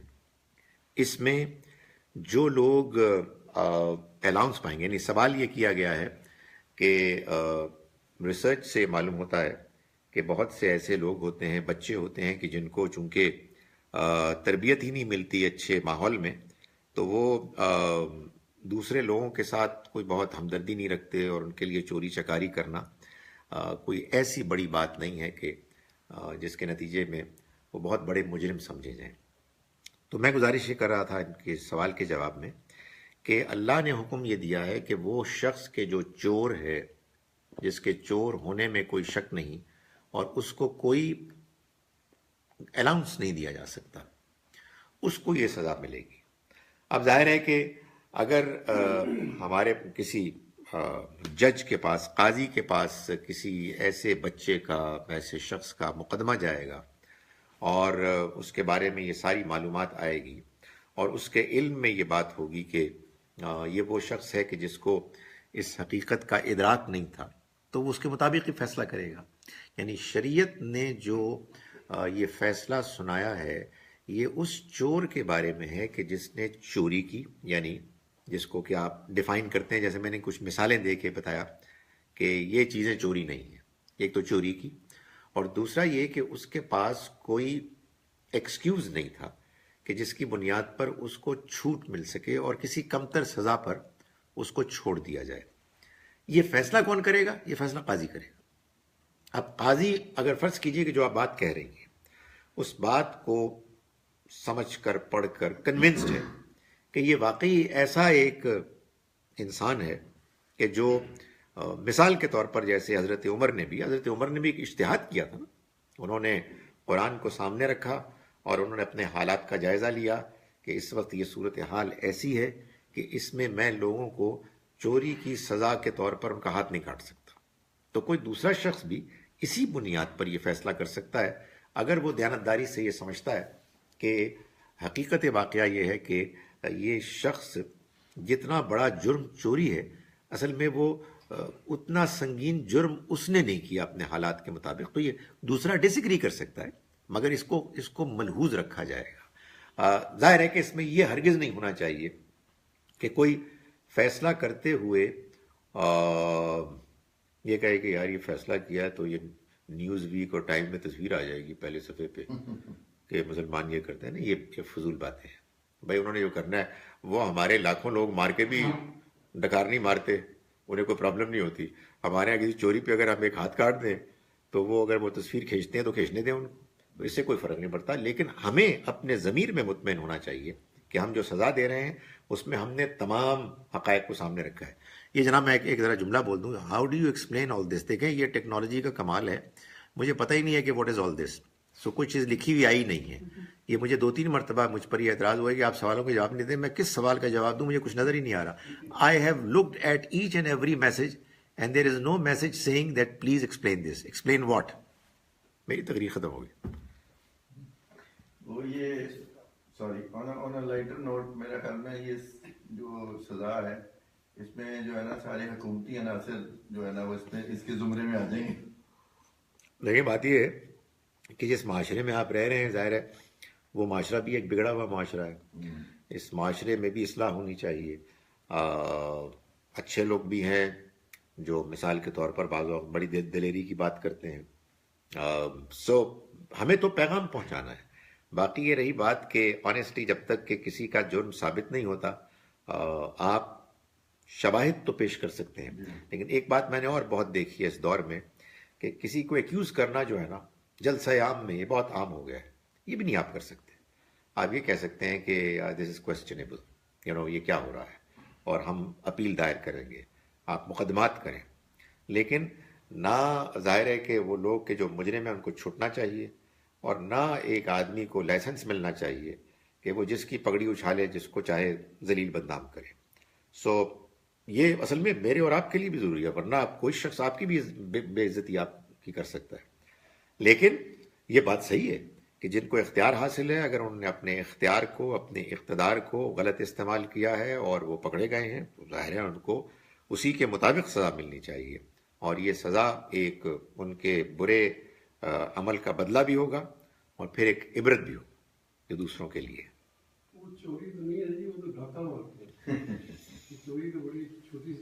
ہاں جی, اور ڈاکے بھی کئی طرح کے ہوتے ہیں نا. مطلب یہ کہ آپ نے آ کے حکومتی کو پلٹ دیا اور وہ بغیر کسی قانون کے, تو یہ بہت چیزیں ہو رہی ہیں ہمارے یہاں. اس لیے ہم تو جس معاشرے میں رہ رہے ہیں وہ بہت ایک پیچیدہ معاشرہ ہے, اور اللہ سے دعا کرنی چاہیے کہ اس میں انصاف نمایاں ہو, غالب آئے. لیکن جو پرابلم میں دیکھتا ہوں وہ یہ ہے کہ بڑے اچھے لوگ بھی وہ جس گروپ کو بلانگ کرتے ہیں اس گروپ کی اینک سے دیکھتے ہیں, اور اس اینک کا شیشہ اتنا زبردست ہوتا ہے کہ اس میں ان کو کچھ اور نظر نہیں آتا.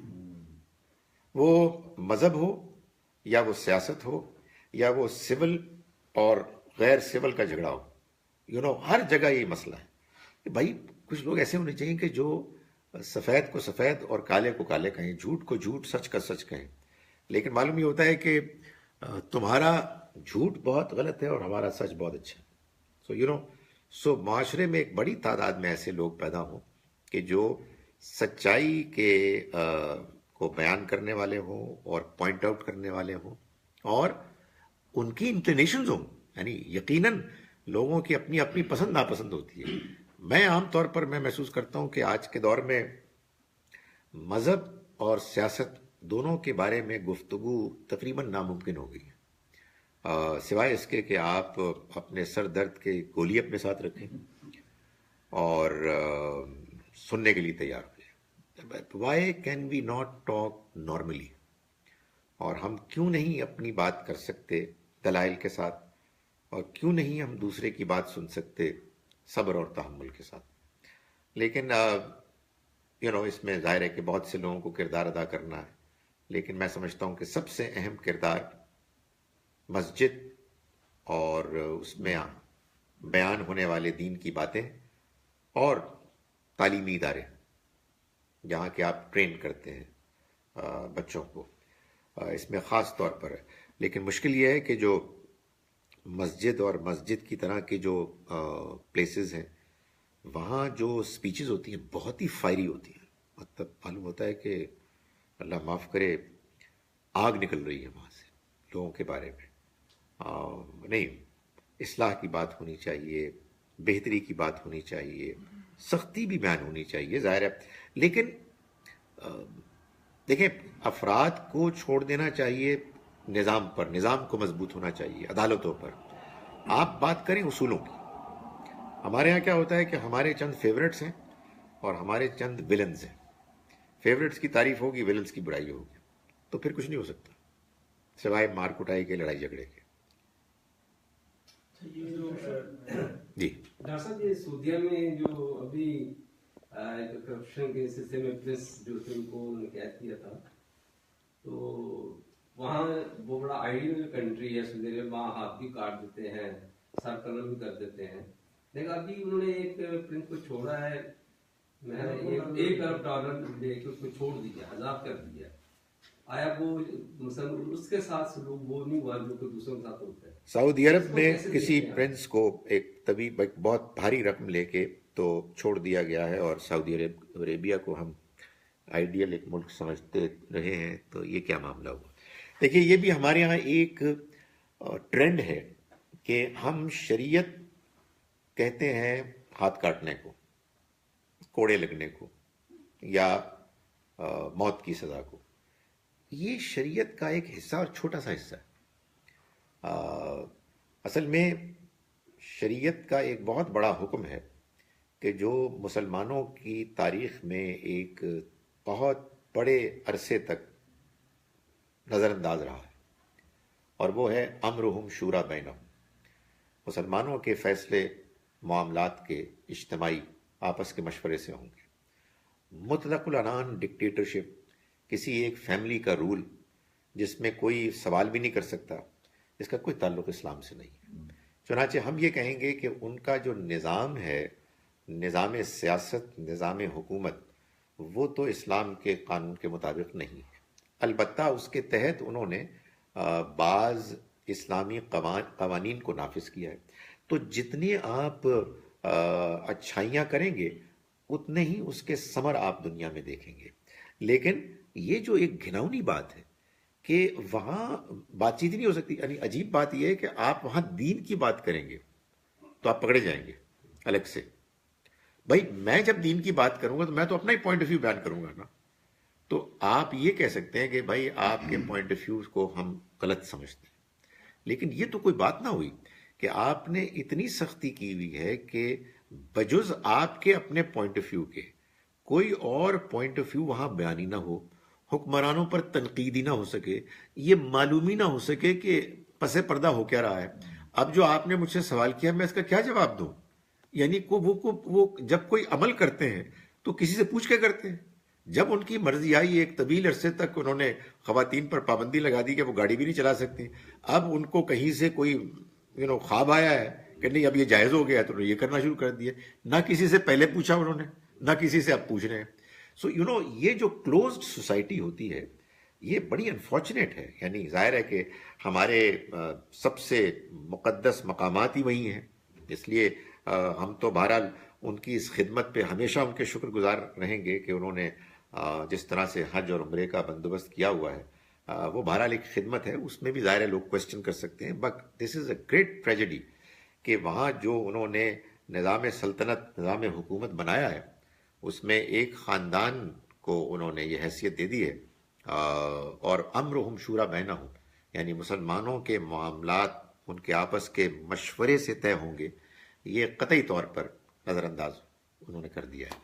سو جو یہ کام ہوا ہے جو آپ بیان کر رہے ہیں ظاہر ہے انتہائی افسوسناک ہے کس بنیاد پر یہ اتنی بڑی رقم لے کر ایک شخص کو کہ جس کے اوپر بہت بڑا الزام تھا اس کو چھوڑ دیا گیا ہے، اور باقی لوگ کہ جو اتنی بھاری رقم نہیں دے سکے انہیں کس اصول کے مطابق، شریعت کے کس حکم کے مطابق پکڑا ہوا ہے، وہ کون سا مقدمہ ہے کہ جو ان کے خلاف دائر کیا گیا، کون سا قاضی ہے جس نے فیصلہ کیا، کچھ بھی تو نہیں پتا ہوتا. سو یہ ایک بڑی مشکل ہے سعودی عربیہ میں کہ بعض اوقات بعض گھنونے جرم ہوتے ہیں بٹ یو ڈونٹ نو. اس کی وجہ یہ کہ وہ خبر تو کوئی ہوتی نہیں. یہ مسئلہ ہے. اچھا، یہ آج کی جو آیت نمبر 35 تھی جی، اس میں وہ وسیلہ کا کافی ڈسکس ہوا تھا. تو عربی میں وسیلہ جو لفظ ہے اس کا مطلب صرف ایک ہی ہے، مطلب یا پھر زیادہ ہی مطلب ہے؟ قرب کی بات ہے نا، تو اس کا مطلب قرب ہے. دیکھیں یہ جو دوسرا مطلب ہمارے اردو کا ہے اس میں یہ استعمال تو ہوتا ہے، لیکن جو اس کا جو غالب مفہوم ہے وہ یہی ہے. اور قرآن مجید میں ایک اور جگہ پر بھی میں نے اس کا ریفرنس نہیں مینشن کیا، سورہ بنی اسرائیل میں ایک آیت ہے جس میں فرشتے بھی اسی طرح سے اللہ کے قرب کو تلاش کرتے ہیں، وہاں بھی یہی بیان ہوا ہے. تو اگر مثال کے طور پر کبھی کوئی لفظ ایک سے زیادہ معانی کا وہ متحمل ہوتا ہو تو یہ بھی دیکھنا چاہیے کہ قرآن مجید کے نظائر کیا بتا رہے ہیں. اور سب سے بڑی بات وہی جو میں نے گزارش کی کہ یار یہ تو عجیب بات ہے، قرآن نے تین ہی چیزوں کو تو سب سے زیادہ واضح کیا ہے کہ ایک اللہ ہے، اللہ ایک ہے، اسی کی عبادت ہونی چاہیے، اس کے علاوہ کسی کی عبادت نہیں ہونی چاہیے، اس کے علاوہ کسی کو نہیں پکارنا چاہیے. اگر قرآن نے یہ واضح نہیں کیا، مجھے بتائیں کس چیز کو واضح کیا ہے. دوسرا یہ کہ آپ کو مرنے کے بعد اللہ کے یہاں جواب دہ ہونا ہے اور وہاں کوئی چیز کام نہیں آئے گی. اور تیسرا یہ کہ اللہ کے پیغمبر آتے ہیں، ان پہ وحی نازل ہوتی ہے، اور وہی ہیں کہ جن کے پاس اللہ کا حکم، اللہ کا پیغام ہوتا ہے جو دنیا والوں کے لیے ہوتا ہے. بدنصیبی ہے کہ یہ تینوں ہی ہم لوگوں نے مشکوک کر دی، تینوں ہی واضح اللہ کے پیغام. جی میں نے دو سوال پوچھے، یہ دھرنے میں جو سورہ نور پڑھ کے بات کی گئی ہے، اور دوسرا سوال ہے کہ ان کا ایگریمنٹ جو ہوا ہے اس کو آپ کیسے دیکھتے ہیں؟ میں اس کو ٹی وی سے دیکھتا ہوں. دیکھیں میں آنیسٹلی، آپ اگر بہت زیادہ مایوس نہ ہو میرے اس جواب سے، مجھے کوئی زیادہ پتہ نہیں ہے سورہ نور انہوں نے کہاں بیان کی. انہوں نے پہلا سورہ نور کا پہلا پیراگراف جو ہے اس کو پڑھ کے انہوں نے کہا کہ اللہ تعالیٰ نے اجازت دی ہے گالی گلوچ کے لیے. دیکھیں یہ اب آپ نے گالی گلوچ کی بات کی ہے تو اب آپ میری وہ تقریر سن لیں جو میں نے تیار کی تھی کہ میں اس کا ایک کلپ بناؤں گا. اس لیے نہیں کہ مجھے کوئی اس بارے میں کلپ بنانے کا شوق ہے، بلکہ اس لیے کہ یہ بڑی بدقسمتی ہے کہ بھائی کوئی آدمی گالی دیتا ہے تو میں اس کو، اگر میرا بس چلے گا تو سمجھا دوں گا کہ یار نہ دیا کرو یار، مطلب اچھی بات نہیں ہے. کوئی اگر دیندار آدمی دیتا ہے تو وہ زیادہ تکلیف دہ بات ہے. لیکن یہ تو یار میرے ایمان کی غیرت کے خلاف ہے کہ کوئی آدمی میرے دین کو کوٹ کر کے کہتا ہے کہ گالی دینا اس نے مجھے بتایا ہے، تو پھر تو مجھے بتانا ہے کہ یہ ایک جھوٹ ہے، یہ غلط بات ہے، اس کا کوئی تعلق اللہ کے دین سے نہیں ہے. میں آپ سے گزارش کروں کہ قرآن مجید نے کئی جگہوں پر یہ بتایا کہ دین کا اور نبی اکرم صلی اللہ علیہ وسلم کا مذاق اڑایا گیا. قرآن مجید نے بتایا. اور یہ صرف مکی صورتیں بھری ہوئی ہیں. تو لوگ پیغمبروں کا مذاق اڑاتے تھے، ظاہر ہے وہ عظیم لوگ تھے کہ جنہوں نے ان تمام مشکلات کا سامنا کیا اور بڑے صبر کے ساتھ کیا، جب کہ ابھی ان کو اقتدار حاصل نہیں تھا. مدینہ منورہ میں تو ابھی میں نے بات کی کہ پیغمبروں کو، نبی صلی اللہ علیہ وسلم کو مدینہ منورہ میں باقاعدہ اقتدار اور اختیار حاصل تھا. اور وہاں میں اس سے پہلے بھی بتا چکا ہوں کہ بعض منافق لوگ آتے تھے اور وہ رائنا بولتے تھے اور آپ کو چھیڑتے تھے، طنز کرتے تھے. قرآن نے کہا تانن فی الدین، تانا دیتے تھے. اللہ تعالیٰ نے نہ ان کو کوئی پکڑ کے مارنے کے لیے کہا، اللہ معاف کرے گالی کا تو تصور ہی سوچ بھی نہیں سکتا آدمی، بلکہ یہ کہا کہ کتنی پاکیزہ اور شریفانہ اور ڈیسنٹ بات ہے کہ جو قرآن بیان کرتا ہے، ہمیشہ بیان کرتا ہے کہ ایمان والوں رائنا کہنا چھوڑ دو، بلکہ اس کی جگہ انظر نہ کہا کرو. یعنی یہ رائنا کہنے کے نتیجے میں ان کو ایک موقع مل جاتا ہے کہ وہ زبان کو، زیر کو لمبا کر کے تم پر تانا کریں، تم کو چھیڑیں. تو مسلمانوں تم یہ لفظ ہی چھوڑ دو، بلکہ دوسرا لفظ انظرنا جو اسی مقصد کے لیے استعمال ہوتا ہے. مقصد کیا تھا؟ یعنی اگر میں بات کر رہا ہوں آپ کو بات سمجھ میں نہیں آئی ہے تو آپ مجھے اگر یہ کہیں نا کہ مقرر یا دوبارہ بولیے، میں beg your pardon, could you repeat، تو عربی میں اس کے لیے رائنا ہے اور انظرنا ہے. تو اللہ تعالیٰ نے فرمایا کہ اے ایمان والو رائنا کہنا چھوڑ دو، انظرنا کہو اور سنا کرو، یعنی دھیان سے سنو تاکہ دوبارہ بات پوچھنے کی ضرورت ہی نہ ہے. یہ موقع تھا نا کہ اللہ تعالیٰ کہتے ہیں کہ پکڑو اس شخص کو اور مارو اور اس کو گالیاں دو، نہیں. دوسری جگہ یہ بتایا کہ مسلمانوں یہ لوگ جو ہیں منافق اور یہ ان کے ساتھ یہودی، یہ تمہارے دین کا مذاق اڑاتے ہیں، اور جب اذان ہوتی ہے تو اذان کا مذاق اڑاتے ہیں. بعض اوقات تم ان میں بیٹھے ہوتے ہو، جب تم یہ دیکھو کہ وہ تمہارے دین کا مذاق اڑا رہے ہیں اٹھ کے چلے جاؤ. میں پھر ریپیٹ کروں، مدینہ منورہ میں، مکے کی بات نہیں ہو رہی، جہاں مسلمانوں کو اختیار حاصل تھا. اللہ تعالیٰ کو چاہیے تھا کہ یہ کہتا کہ ان کو سنا دو، ایسی ایسی سناؤ کہ وہ بھی کہیں کہ ان سے زیادہ کوئی بدتمیز آدمی نہیں، لیکن ایسا سوال ہی پیدا نہیں ہوتا کہ اللہ تعالیٰ کہے کبھی. تیسری وہ بات کہ جس میں باقاعدہ عبداللہ ابن ابی نے کہا، اپنے منافقوں کو جمع کر کے نبی اکرم صلی اللہ علیہ وسلم اور آپ کے ساتھیوں کے خلاف بھڑکایا، اور سورہ منافقون کے آخر میں بیان ہو گیا کہ اس نے کہا کہ لَيَرْجَعْنَا إِلَى الْمَدِينَةِ، اگر ہم مدینے لوٹیں گے تو لَيُخْرِجَنَّ الْأَعَزُّ مِنْهَا الْأَذَلَّ، تو اس میں جو عزت والے ہیں وہ ان کو کہ جو ذلت والے ہیں نکال دیں گے. یعنی یہ کس کے بارے میں کہا جا رہا ہے یہ آپ سوچ سکتے ہیں. اللہ نے جواب میں بتا دیا کس کے بارے میں کہا. اللہ تعالیٰ نے فرمایا کہ وَلِلَّهِ الْعِزَّةُ، اور اللہ کے لیے عزت ہے، وَلِرَسُولِهِ، اور اس کے رسول کے لیے، وَلِلْمُؤْمِنِينَ، اور اہل ایمان کے لیے، وَلَكِنَّ الْمُنَافِقِينَ لَا يَعْلَمُونَ، مگر یہ منافق نہیں جانتے. تو کہاں کہا ہے؟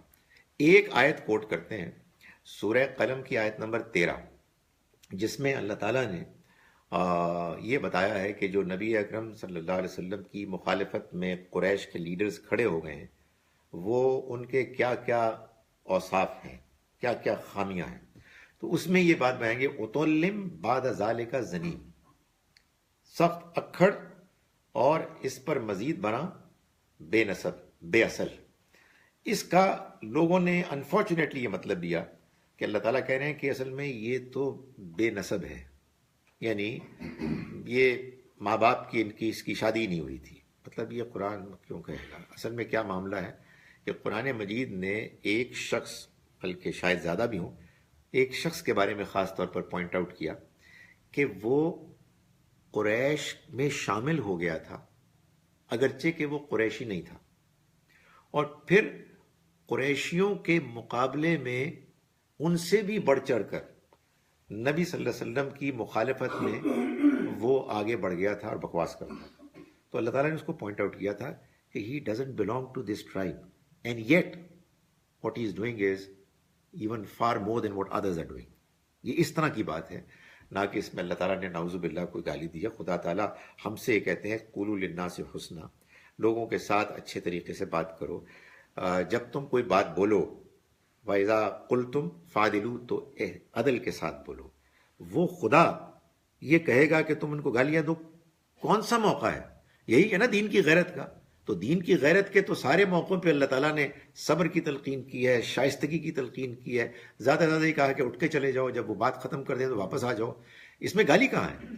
پھر وہ واقعات بیان کرتے تھے کہ واقعات میں نہیں جانتا، واقعات لوگ کوٹ کرتے ہیں، واقعات کی کیا تفصیلات ہیں یہ دیکھنی چاہیے، اور واقعات کو ہر حال میں قرآن کی روشنی میں پرکھنا چاہیے. قرآن ہے کہ جو کسوٹی ہے. قرآن میں کوئی ایک آیت بھی کہیں بھی ایسی کوئی بات نہیں کی گئی ہے یہ قرآن پر الزام ہے، تو وہ صاحب چاہے اپنی سیاست کر رہے ہوں یا کچھ اور کر رہے ہوں، لیکن ان کو یہ کوئی حق حاصل نہیں ہے کہ اللہ کے پاکیزہ دین کو بدنام کریں اپنے ان دلائل سے. دوسری بات آپ نے کیا پوچھی تھی؟ ایگریمنٹ ایک سیاسی چیز ہے، مجھے میں کیا کروں. اسی میں ایڈ کروں گا جی، کہ قرآن میں اللہ نے لوگوں کو کہا کہ ایک دوسرے کے نام کے ان کو بگاڑ کے نام، ایبسولوٹلی. اگر بگاڑنے کے اوپر منع کیا تو گالی یعنی دیکھیں وہ کیا 6 ہدایات ہیں. آپ کسی کا مذاق نہیں اڑا سکتے، آپ کسی کو تانا نہیں دے سکتے، آپ کے نام کسی کا نام نہیں بگاڑ سکتے، آپ کسی کی پرائیویسی میں نہیں جھانک سکتے، تجسس نہیں کر سکتے، آپ کسی کی بدزنی نہیں کر سکتے. میں یہ گزارش کر رہا تھا کہ آپ کسی کے بارے میں یہ برا گمان نہیں کر سکتے اور کسی کی غیبت نہیں کر سکتے. یہ اللہ تعالیٰ ہم کو احکام دے رہے ہیں اور اپنے جو مخالفین ہیں ان کو وہ اللہ معاف کرے. یہ کیسے ہو سکتا ہے؟ بالکل یہ وہی والی بات ہے جو میں نے ابھی کی تھی. اللہ تعالیٰ باقی قرآن میں کہہ رہے ہیں کہ مجھے پکارو اور پھر یہ کہیں کہ ویسے میرے پیغمبر کے تھرو آؤ تو بڑی اچھی بات ہے. قرآن کے متعلق فرمایا کہ اس کی حفاظت کا ذمہ میں نے لیا ہوا ہے. اس میں جو ایک قلم میں محفوظ ہے جی، اس میں کوئی چیز تبدیلی نہیں آ سکتی جی جی. ابھی دوسری جو کتابیں نازل اللہ تعالیٰ نے کی زبور، تو ان کی جو ہے نا وہ تحریم ہو گئی، تحریف. جی تحریف. ہاں جی، جو تبدیلی جی کی، تو اللہ نے وہ بھی کتابیں نازل کی، تو اللہ نے ان کی حفاظت کیوں نہیں کا ذمہ کیوں نہیں لیا ہے؟ اس میں اللہ کی کیا رائٹ. جی یہ اصل میں کسی نے سوال کیا کہ سوال جواب کا سیشن ہو رہا ہے. جی بالکل ہو رہا ہے. جو میں سوال پڑھ سکتا ہوں انہیں کا جواب دوں گا. کچھ سوال ہوئے ہیں لیکن آئے نہیں. دیکھیے گزارش یہ ہے کہ یہ بالکل صحیح بات ہے کہ اللہ تعالیٰ کی کتابیں جتنا ہم جانتے ہیں جن کا ذکر ہوا ہے وہ اللہ کی کتابیں ہیں، تورات، زبور، انجیل، اور اللہ تعالیٰ نے یہ بتایا صحف ابراہیم وہ بھی ہیں. لیکن آخر یہ کیا وجہ ہے کہ قرآن مجید کی حفاظت کا تو ذمہ لیا گیا لیکن اور کسی کتاب کی حفاظت کا ذمہ نہیں لیا ہے؟ اس میں تو ایک جواب تو ہمارے یہاں وہ ہوتا ہے کہ جس میں اسلام کی سپیریورٹی، قرآن کی سپیریورٹی اور فخر وغیرہ بیان ہوتا ہے. ظاہر ہے بیکار بات ہے، ساری کتابیں اللہ کی ہیں، اس پہ کسی کو کسی سے سپیریور ہونے کا مطلب کیا ہے؟ لیکن معاملہ یہ ہے کہ ایک دور میں قرآن سے پہلے کے اللہ تعالیٰ کے ہاں یہ طریقہ رہا ہے کہ ایک پیغمبر جاتے تھے تو دوسرے آتے تھے. بعض اوقات ایک ہی موقع پر ایک سے زیادہ پیغمبر بھی ہوتے تھے. چنانچہ موسیٰ علیہ السلام دنیا سے تشریف لے گئے اور تورات میں کچھ تبدیلی آ گئی. کیوں آ گئی؟ اصل میں نہیں آئی کا سوال ہونا چاہیے، آ گئی تو سمجھ میں آتا ہے. دنیا کی زندگی آزمائش ہے. اللہ نے ہم انسانی جان کتنی قیمتی ہے، بندے بندوں کو مار دیتے ہیں، بعض اوقات بیٹے باپ کو مار دیتے ہیں. اتنا بڑا جرم ہوتا ہے. کیوں اجازت دی ہے؟ اس لیے کہ یہ آزمائش ہے. اس آزمائش میں اللہ نے انسانوں کو آزادی دی ہے اور وہ آزادی کو استعمال کرتے ہیں. جہاں جہاں اللہ تعالیٰ چاہتے ہیں وہ روک لیتے ہیں. تو اللہ نے اپنی کتابوں میں تحریف کو اس لیے پہلے نہیں روکا کہ پیغمبر موجود ہوتے تھے، وہ پوائنٹ آؤٹ کر دیتے تھے، لوگوں کو معلوم ہو جاتا تھا کہ بھائی کتاب کا یہ حصہ جو ہے یہ داخل کیا گیا ہے اور یہ حصہ صحیح. اگر آپ دیکھیں مسیح علیہ السلام نے بھی یہی کام کیا یہودی علماء کے معاملے میں. نبی اکرم صلی اللہ علیہ وسلم کے بارے میں جب یہ فیصلہ ہو گیا کہ آپ اللہ کے آخری پیغمبر ہیں، اب اس کے بعد انتہائی ضروری تھا کہ قرآن کو محفوظ کیا جاتا، ورنہ اس کا کوئی طریقہ نہیں تھا کہ معلوم کیا جائے کہ اصل بات کیا ہے. آپ یہ دیکھیے کہ اس حفاظت کے باوجود قرآن بھی محفوظ ہے، سنت بھی محفوظ ہے، نماز، روزہ، حج، زکوٰۃ، لیکن مسلمانوں میں کتنے فرقے بن گئے ہیں. قرآن کے فہم میں اختلاف بہت زیادہ ہو گیا ہے. لیکن ایک بات بالکل ہمارے لیے اطمینان کی ہے کہ وہ ٹیکسٹ موجود ہے. آج بھی ہم اس ٹیکسٹ کی بنیاد پر یہ کہہ سکتے ہیں کہ یہ جو بات لوگ بیان کر رہے ہیں ٹھیک نہیں ہے. اور حقیقت یہ ہے کہ وہ لوگ کہتے ہیں یہ بات آپ ہی کو سمجھ میں آئی ہے، یہ سارے لوگ جو کہہ رہے ہیں. تو میں ان کو ہمیشہ یہ کہتا ہوں کہ یار سارے لوگ تو خیر فیصلہ کرنے بڑا مشکل ہے. سارے کیا مطلب ہے کہ کروڑ یہ تو کوئی بھی نہیں آدمی بندوبست کر سکتا کہ اس بات کو ارینج کر کے بتائے کہ سارے کہہ رہے ہیں. مگر فار ایگزامپل سارے کہہ رہے ہیں تو میں کیا کروں یار؟ قرآن تو یہ کہہ رہا ہے اور قرآن بڑا کلیئر ہے. اس میں اگر کوئی غلطی ہوئی ہے تو آپ بتائیں، یعنی سمجھنے میں. سو قرآن کا محفوظ ہونا اب بہت ضروری تھا، ورنہ ہدایت کے بارے میں اب قیامت تک کوئی بات حتمی طور پر نہیں کہی جا سکتی تھی. لیکن اب الحمدللہ ہم اطمینان کے ساتھ یہ کہہ سکتے ہیں کہ آیت یہ کہہ رہی ہے. میں نے آج ہی کہا ایک بڑی کانفیڈنٹ بات، میں کیسے یہ بول سکتا تھا کہ قرآن میں کہا ہے کہ چور مرد ہو یا عورت ہاتھ کاٹ دو. ورنہ تو سچی بات یہ ہے کہ جو دور حاضر کے ہیومن رائٹس کے ایکٹیوسٹ وارا کا جو حملہ ہے، اس کے نتیجے میں آپ کو معلوم ہے بہت سے مسلمان ہیں جو ماڈرن مسلمان ہیں، نمازی ہیں، وہ کہتے ہیں نہیں یہ اب نہیں چلے گا. نہیں چلے گا، آپ کی رائے نہیں چلے گی، یہ خدا کا حکم ہے. اس لیے کہ اللہ کی بات ہے، بالکل واضح بات ہے. جب مسلمانوں کو موقع ملے گا اور ان کے حکمران اور ان کے جو بھی ذمہ دار لوگ ہیں وہ اس کا اہتمام کر سکیں گے تو وہ یہی فیصلہ ہے جس کو نافذ کریں گے. ایک میرا سوال ہے جی سورہ زمر کی ہے آیت نمبر 68. جی اس کا میں ترجمہ پڑھتا ہوں. جب سور پھونکا جائے گا تو جو لوگ آسمان میں ہیں اور جو زمین میں ہیں سب بے ہوش ہو کر گر پڑیں گے. اب جو آسمان میں ہیں لوگ وہ کون سے لوگ ہیں؟ لمن جو بھی ہوں گے، یعنی ظاہر ہے اس میں فرشتے بھی ہیں، ہو سکتا ہے اللہ کے کچھ بندے بھی وہاں ہوں. اس لیے کہ جو اللہ کے بندے یہاں سے رخصت ہوتے ہیں وہ کہاں جاتے ہیں ہمیں نہیں معلوم. وہاں بھی ہو سکتے ہیں، کہیں اور بھی ہو سکتے ہیں، لیکن آسمان کیا ہے یہ بھی ہمیں نہیں معلوم. یہ ساری چیزیں تو وہ ہے نا کہ جو ہمارے لیے بالکل اندیکھی. سو بظاہر ایسا لگتا ہے کہ دنیا میں یہی دو چیزیں ہیں، زمین ہے اور آسمان ہے، اور آسمان بہت وسیع ہے. تو جو آسمان میں ہوں گے وہ بھی، اور جو زمین میں ہوں گے زندہ وہ سب کے سب بے ہوش ہو جائیں گے. دیکھیں ہمیں نہیں پتا کہ وہاں ہیں یا کہاں ہیں. ہاں آسمانوں میں ہیں. سو جو بھی ہیں بے ہوش ہو جائیں گے، وہ تو پہلے ہی بے ہوش تھے. یہ بھی ہو سکتا ہے نا جو اسپیس کو کانکر کر رہے ہیں وہاں سیٹل ہو جائیں گے کبھی. یہ بھی ہو سکتا ہے. اور یہ تو ہے ہی کہ اللہ تعالیٰ نے کہا ہے کہ اس زمین کے علاوہ 6 زمینیں اور ہیں، تو وہ بھی ہو سکتے ہیں. دیکھیں جو بات جتنی ہے اتنی مانیں، ورنہ یہ ہوگا کہ ارواح ہیں، پھر ارواح میں ظاہر ہے کہ بڑے لوگوں کی ارواح بھی ہیں اور پھر وہ اللہ کے پاس ہیں، پھر اسی طرح سے یہ معاملہ ہو جاتا ہے. جی سر یہ سر گاندھی کی ایک ٹرانسلیشن ہے جس کے بارے میں تھوڑا سا کنفیوز تھا میں.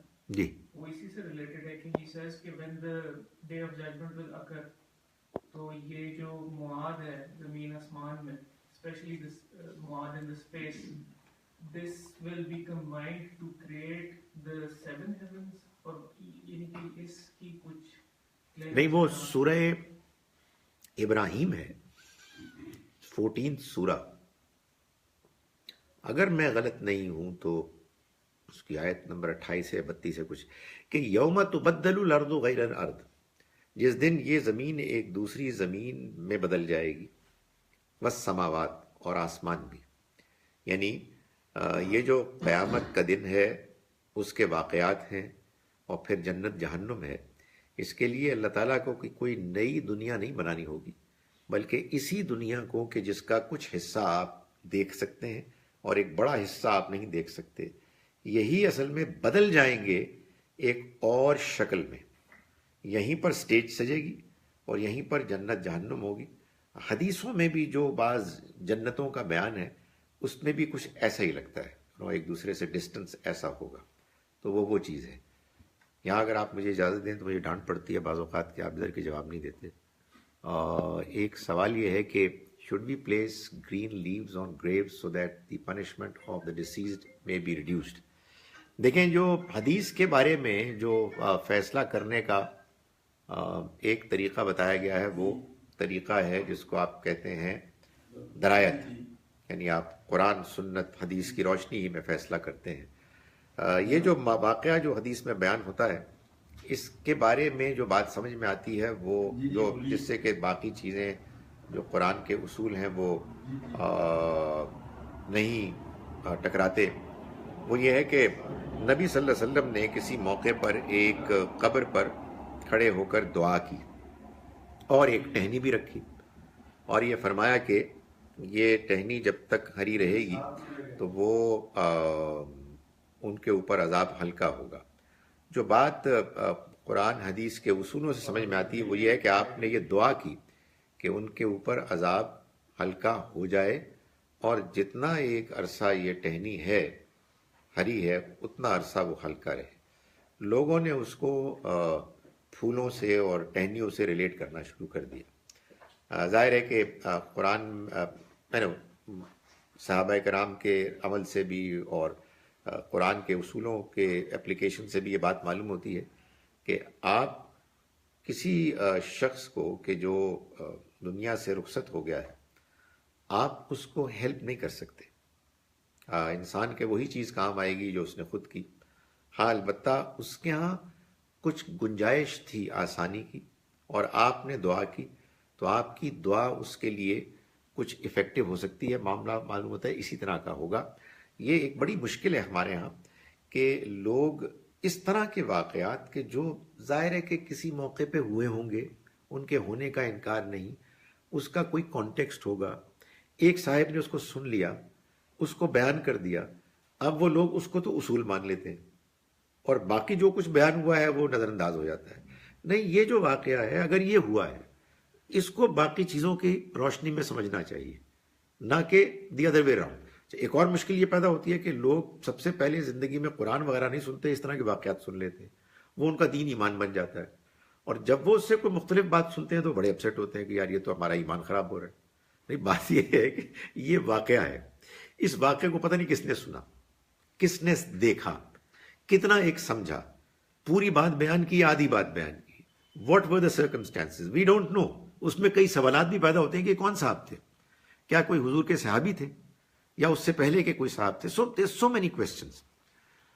قبلے کی طرف رخ کر کے نماز پڑھنا صرف باجماعت نماز کے لیے لازم ہے یا سب کے لیے؟ نہیں, سب ہر صورت میں ہے, باجماعت بھی اور اکیلے میں بھی. صرف یہ ہے کہ بعض اوقات آپ کے لیے اس کا تعین ممکن نہیں ہوتا, تو پھر ظاہر ہے کہ ایک آپ کے پاس سہولت یا آپ کا یہ ایکسکیوز ہے کہ جس میں آپ پھر جہاں چاہے رخ کر لیں. اور دوسرا یہ ہے کہ جب آپ سواری میں ہوں تو ٹرین یا جہاز یا بس تو آپ کے مطابق نہیں چلے گی, تو آپ نے بس جہاں بھی آپ کو موقع ملا ہے وہاں آپ آرام سے اطمینان سے بیٹھ کے پڑھ لیں, اور بیٹھ کے پڑھ لیں. یعنی کھڑے ہو کے اگر آپ نے ہوائی جہاز میں جماعت کے ساتھ نماز پڑھی تو لوگ پڑھتے ہیں جی, چلے اوکے, مطلب میں آئی ڈونٹ مائنڈ دیٹ, لیکن بات یہ ہے کہ کوئی حکم نہیں ہے, یعنی آپ دونوں طرح سے پڑھ سکتے ہیں. In tonight's lecture, I finally understood what's the real background of using unzurna and ra'ayna and why Allah told the believers to use unzurna. It always puzzled me and never could understand. Oh, alhamdulillah. اگر کوئی کہے کہ اللہ ایک سا سے زیادہ بھی ہو سکتے ہیں تو ہمارے پاس کیا لاجک ہے؟ بھائی ہمارے پاس سب سے بڑی بات تو یہ کہ اب اللہ کا کلام ہے جو کہتا ہے کہ یہ بات غلط ہے, لیکن جو یہ کہتا ہے کہ اللہ سے ایک سے زیادہ بھی ہو سکتے ہیں تو ان سے کہیں کہ پھر تو جو قرآن نے ایک بات بیان کی ہے وہ یہ ہے کہ ابھی آپ اپنے ملک کی مثال لے لیں. آپ کے ملک میں ایک سربراہ مملکت ہوتا ہے, لیکن اور بھی لوگوں کو اختیارات ملے ہوئے, اور جو تصادم, مار کٹائی, دنگا فساد ہے وہ آپ کے سامنے ہے. تو یہ تو ایک چھوٹا سا ملک ہے, اتنی بڑی کائنات کے دو خدا ہوں تو ایک دوسرے کو مار مار کے انہیں ستیہ ناش نہیں کرتے. آپ اور میں یہ سوال کرنے اور جواب دینے کے لیے موجود ہی نہیں ہوں گے, ان کی ایک ہی وار کافی ہوگی ایک دوسرے کا صفایا کرنے کے لیے. سو یہ ایک بالکل فضول بات ہے. There has to be only one boss, کوئی اور باس ہو نہیں سکتا. کسی چھوٹی سی کسی سسٹم میں نہیں ہو سکتا تو بڑے کہاں ہو سکتا ہے. ابھی ایک آخری سوال دیکھ لیں سر, چاند کو 2 ٹکڑے کرنے والے واقعے کی تھوڑی ڈیٹیل بیان کر دیں. کچھ بھی ڈیٹیل نہیں ہے, قرآن نے بیان کیا ہے کہ قیامت کے قریب یہ واقعہ بھی ہونا تھا, وہ ہو گیا. قرآن مجید نے شق القمر کے واقعے کو نبی اکرم صلی اللہ علیہ وسلم کی نبوت کی دلیل کے طور پر پیش ہی نہیں کیا. قرآن مجید نے یہ کہا ہے کہ اقتربت الساعۃ وانشق القمر, آخرت کی گھڑی اور قریب آ گئی اور چاند 2 ٹکڑے ہو گیا. تو یہ تو واقعہ ہے کہ ہوا ہے, قرآن نے کہا ہے, لیکن اس کو نہ حضور نے خود نہ قرآن نے اس طرح سے پیش کیا کہ دیکھو مجھ پہ ایمان لاتے ہو کہ نہیں لاتے, یہ دیکھو چاند 2 ٹکڑے ہو رہے ہیں. نہیں, ایسا نہیں ہوا, بس 2 ٹکڑے ہو گیا, یعنی جیسے کوئی چیز ہوتی ہے. اور اللہ تعالیٰ نے بھی فرمایا, ایسے فرمایا کہ leading to the day of judgment بڑے نمایاں پرومیننٹ واقعات ہونے تھے. ان میں سے ایک واقعہ شق القمر کا بھی تھا، تو اللہ تعالیٰ فرمایا وہ بھی ہو گیا اور قریب آ گئی، یہ مطلب ہے. جی سر. اچھا my question was should I ask you اس کو مختصر کر کے بیان کر. I think اس کی discussion Okay. the question is very brief but the discussion is چلیں، بعض اوقات میں بھی یہ کہتا ہوں کہ مشق کرنی چاہیے لمبی بات کو چھوٹا کرنے کی. پچھلے دنوں کس نے کہا کہ آپ نے پچھلے دنوں کسی نے مجھے بڑا کہا یہ بہت زبردست آپ نے مختصر جواب دیا. تو خیر وہ میں نے کہا کہ تعریف بھی ہونے دو، کبھی کبھی ہو جائے اتفاق سے، ورنہ حقیقت یہ تھا کہ سخت مجھے نیند آ رہی تھی اور میں نے کہا کہ یار کس نے سوال کیا، میں کیا کروں، میں 2 لائنوں میں جواب دے دیا. تو مجھے وہ لطیفہ یاد آیا کہ ایک صاحب، بہت سارے لوگ اکٹھے تھے کسی سمندر کے کنارے، ایک صاحب ڈوب رہے تھے، تو ایک صاحب نے چھلانگ ماری اور بچا کے لے آئے. تو لوگوں نے بہت تعریف کی، یار بہت زبردست کام کیا. ان کا یہ گل تاڑی صحیح ہے پر میں نے تکا کے نہیں دیتا سی. تو یہ آپ مختصر کرنے کی کوشش کیا کریں. کوشچن آپ پوچھ لیں. ہاں وہ کیوریوسٹی آپ سب کی وہ کریٹ کر دیں گے نا. کوشچن آپ پوچھ لیں، ڈسکشن بعد میں کر لیں. چلے ٹھیک ہے، یہ بھی ٹھیک ہے.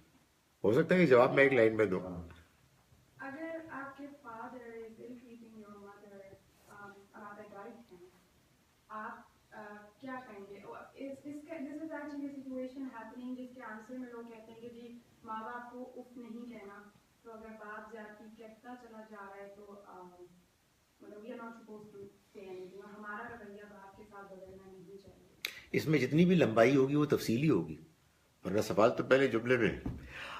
دیکھیں ابراہیم علیہ السلام نے بھی آخر کچھ تو کہا تھا اپنے والد کو، اور جو کچھ کہا تھا وہ اللہ کے حکم کے خلاف تو نہیں ہو سکتا. یہ اف تک نہ کہو کا ایک موقع ہے. وہ موقع یہ ہے کہ جب والدین بوڑھے ہو جاتے ہیں نا، تو ان کا مزاج کچھ چڑچڑا ہو جاتا ہے بالعموم. تو وہ پھر جو اپنے خدمت وارہ کا تقاضا کرتے ہیں اس میں کچھ سخت ہو جاتے ہیں. تو اس سختی کا جواب نہ دو. یہ ہرگز مطلب نہیں ہے کہ مثال کے طور پر اگر اللہ معاف کرے والد صاحب والدہ کو مار رہے ہیں تو بیٹا یہ بھی نہ کرے کہ نہیں آپ پلیز یہ نہیں کریں، الگ ہو جائے. یہ اس کو کرنا چاہیے اور اپنے باپ کو سمجھانا چاہیے. یہ صرف یہی نہیں ہے کہ بیٹے کا حق ہے، اس کی ذمہ داری ہے. اس لیے کہ باپ کی ایک حیثیت باپ کی ہے اور دوسری حیثیت ایک انسان کی ہے. ماں کا اپنا ایک حق ہے. آپ اپنے گھر میں رہتے ہوئے کسی ظلم کو برداشت نہیں کریں گے. یہ ضرور ہے کہ ظاہر ہے کہ جب باپ کو آپ اس برائی سے روکیں گے ٹوکیں گے تو اس کو باپ ہی کی حیثیت دیں گے. لیکن یہ کیسے ہو سکتا ہے کہ آپ نیوٹرل رہیں؟ مطلب کسی اور کی پٹائی نہیں دیکھی جا سکتی، ماں کی پٹائی کیسے دیکھی جا سکتی؟ نہیں دیکھی جا سکتی. اگر کوئی یہ کہتا ہے کہ جی میری بیوی میری ماں سے ظلم کر رہی ہے اینڈ میں اپنے بچوں کا سوچتے ہوئے میں یہ برداشت کر رہا ہوں، از دس جسٹیفائی؟ یہ ہے نا اصل سوال. وہ تو تمہید تھی. دیکھیں وہ ایک پیچیدہ چیز ہے. نہیں کسی صورت بھی ماں کے ساتھ زیادتی تو نہیں کرنی چاہیے گوارا. لیکن یہ بات کہ وہ آدمی گوارا نہیں کرتا، اس کو برداشت نہیں کرتا، اس میں ہر انسان کے رسپانسز جو ہیں وہ دوسرے سے مختلف ہوں گے. بغیر اپنے اس گھر کو توڑے ہوئے بھی بعض اوقات بعض کام کیے جا سکتے ہیں. بعض صورتوں میں نوبت یہاں بھی آ سکتی ہے، یہاں تک بھی کہ آدمی کو پھر اپنے گھر کو ختم کرنا پڑے. مگر یہ ڈیپینڈ کرتا ہے کہ یہ کتنی سیریس چیز ہے. اگر فرض کیجئے کہ کوئی صرف بد کلامی کر رہی ہے تو ایک حکمت کا تقاضا یہ ہے کہ آدمی الگ کر دے. لیکن اگر فرض کیجئے کہ اس کے سامنے بھی یہ سب کچھ ہو رہا ہے تو ظاہر ہے کہ اپنے ماں باپ کے بارے میں تو آدمی کو اس طرح سے برا بھلا گالی گلوچ یہ تو نہیں برداشت ہو سکتا. سو ڈیپینڈ کرتا ہے کہ سچویشن کیا ہے، اس میں کتنی ایکیوٹنس ہے، کتنی سنگینی ہے. آپ پوچھیے آخری سوال. نظر بد کے بارے میں پوچھنا چاہتی ہوں کہ یہ کیسے پتہ چلتا ہے کہ کیا ہے اس کا ٹریٹمنٹ اسلام کی روح سے کیا ہونا چاہیے؟ ایک تو یہ کہ جو نظر بد ہے یہ کوئی دینی چیز نہیں ہے. نظر بد جو ہے اگر کچھ ہے تو یہ ایک واقعہ ہے، ایک حقیقت ہے. یعنی ایسے ہی ہے جیسے کہ ہمیں فلو ہو جاتا ہے، جیسے ہمیں اور دنیا یعنی مادی پرابلمز کا ہم شکار ہوتے ہیں. اسی طرح سے آپ سمجھیے کہ ایک دنیا ہے کہ جو غیر مادی، یعنی یہاں جرمز ہوتے ہیں، یہاں اور چیزیں ہوتی ہیں، وہاں کچھ اور اسی طرح کے معاملات ہیں جن کو ہم بہت زیادہ نہیں سمجھتے. ہمیں یہ بتایا گیا ہے کہ ایسا ہوتا ہے، ہو سکتا ہے. اس کے وہم میں نہیں پڑنا چاہیے. لیکن اگر فرض کیجئے کہ کوئی کسی موقع پر محسوس ہو کہ اس کا امکان ہے، تو اس کے طریقے ہیں، اس میں دعائیں ہیں، اس میں آدمی نماز میں اللہ سے دعا کرے، نماز کے علاوہ کرے. آپ لوگوں میں سے بعض کو میں نے بھیجی ہیں وہ دعائیں، وہ ایک 13 منٹ کی دعا ہے، بڑی اچھی، بہت سے لوگوں نے تیار کی ہوئی ہے، رقیہ کے نام سے ہے، کئی دعائیں ہیں. تو یہ ایک ہے میرے پاس، اگر آپ مجھے دیں گی اپنا نمبر تو میں آپ کو بھیج دوں گا. وہ بہت افیکٹو دعائیں ہیں، قرآن سے ہیں، حدیث سے ہیں. سو آئی ایم شیور کہ ان کو پڑھنا چاہیے. وہ اپنے بچوں کو بھی اب دم کر سکتے ہیں تاکہ وہ محفوظ رہیں. جی بالکل، دم بھی کر سکتے ہیں، ان سے بھی کہا جا سکتا ہے کہ وہ بھی سننے ریکارڈڈ چیز ہے. ظاہر ہے کہ آپ اس کو ایک مرتبہ چلا دیں گے، 13 منٹ کی ہے، اس کو آپ اگر ایک مرتبہ صبح ایک مرتبہ شام پڑھیں، امید ہے اللہ تعالیٰ محفوظ رکھے گا. جی میں کر دوں، میں کر دوں.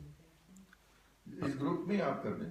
میں کر دیتا ہوں جی، میں کر. اس بارے میں کیا کہ کوئی کہتے ہیں کسی بزرگ کے پاس لے جائیں، ان سے دم کروا لیں، اور وہ اس کی جو حقیقت ہوتی ہے. دیکھیں وہ بھی ٹھیک ہے، لیکن پھر وہ بزرگ ایسے ہونے چاہیے کہ جن کے اوپر آپ کو یہ اطمینان ہو کہ وہ دین کو اچھا جاننے والے ہیں اور اس کے علاوہ کوئی اور چیز بہت زیادہ نہیں کرتے ہیں. ہمارے انفارچونیٹلی بعض اوقات لوگ دین کو تو جانتے ہیں لیکن اس کے علاوہ بھی کچھ چیزوں میں انوالو ہو جاتے ہیں. پھر بعض اوقات یہ انسان کے لیے خطرہ ہوتا ہے کہ وہ جا رہا ہے ان کے پاس اور پھر ان کا اتنا زیادہ گرویدہ ہو گیا کہ آنکھیں بند کر کے ان کی بات ماننے لگتا ہے. بعض لوگ یہ، بعض اوقات انفارچونیٹلی یہ ہوتا ہے کہ آپ ایک صاحب سے اپنا ایک مسئلہ حل کراتے ہیں، وہ مسئلہ تو حل ہو جاتا ہے لیکن وہ پھر 2 مسئلے اور پیدا کر دیتے ہیں تاکہ آپ بار بار ان کے پاس جائیں، اور کسی سٹیج پہ تو میٹر ڈاؤن ہوگا نا، تو پھر وہ ان کے بھی حالات بہتر ہوں گے. اس لیے میں یہ نہیں کہتا کہ آپ نہ جائیں، مطلب ظاہر ہے کہ بہت اچھے لوگ بھی موجود ہیں، لیکن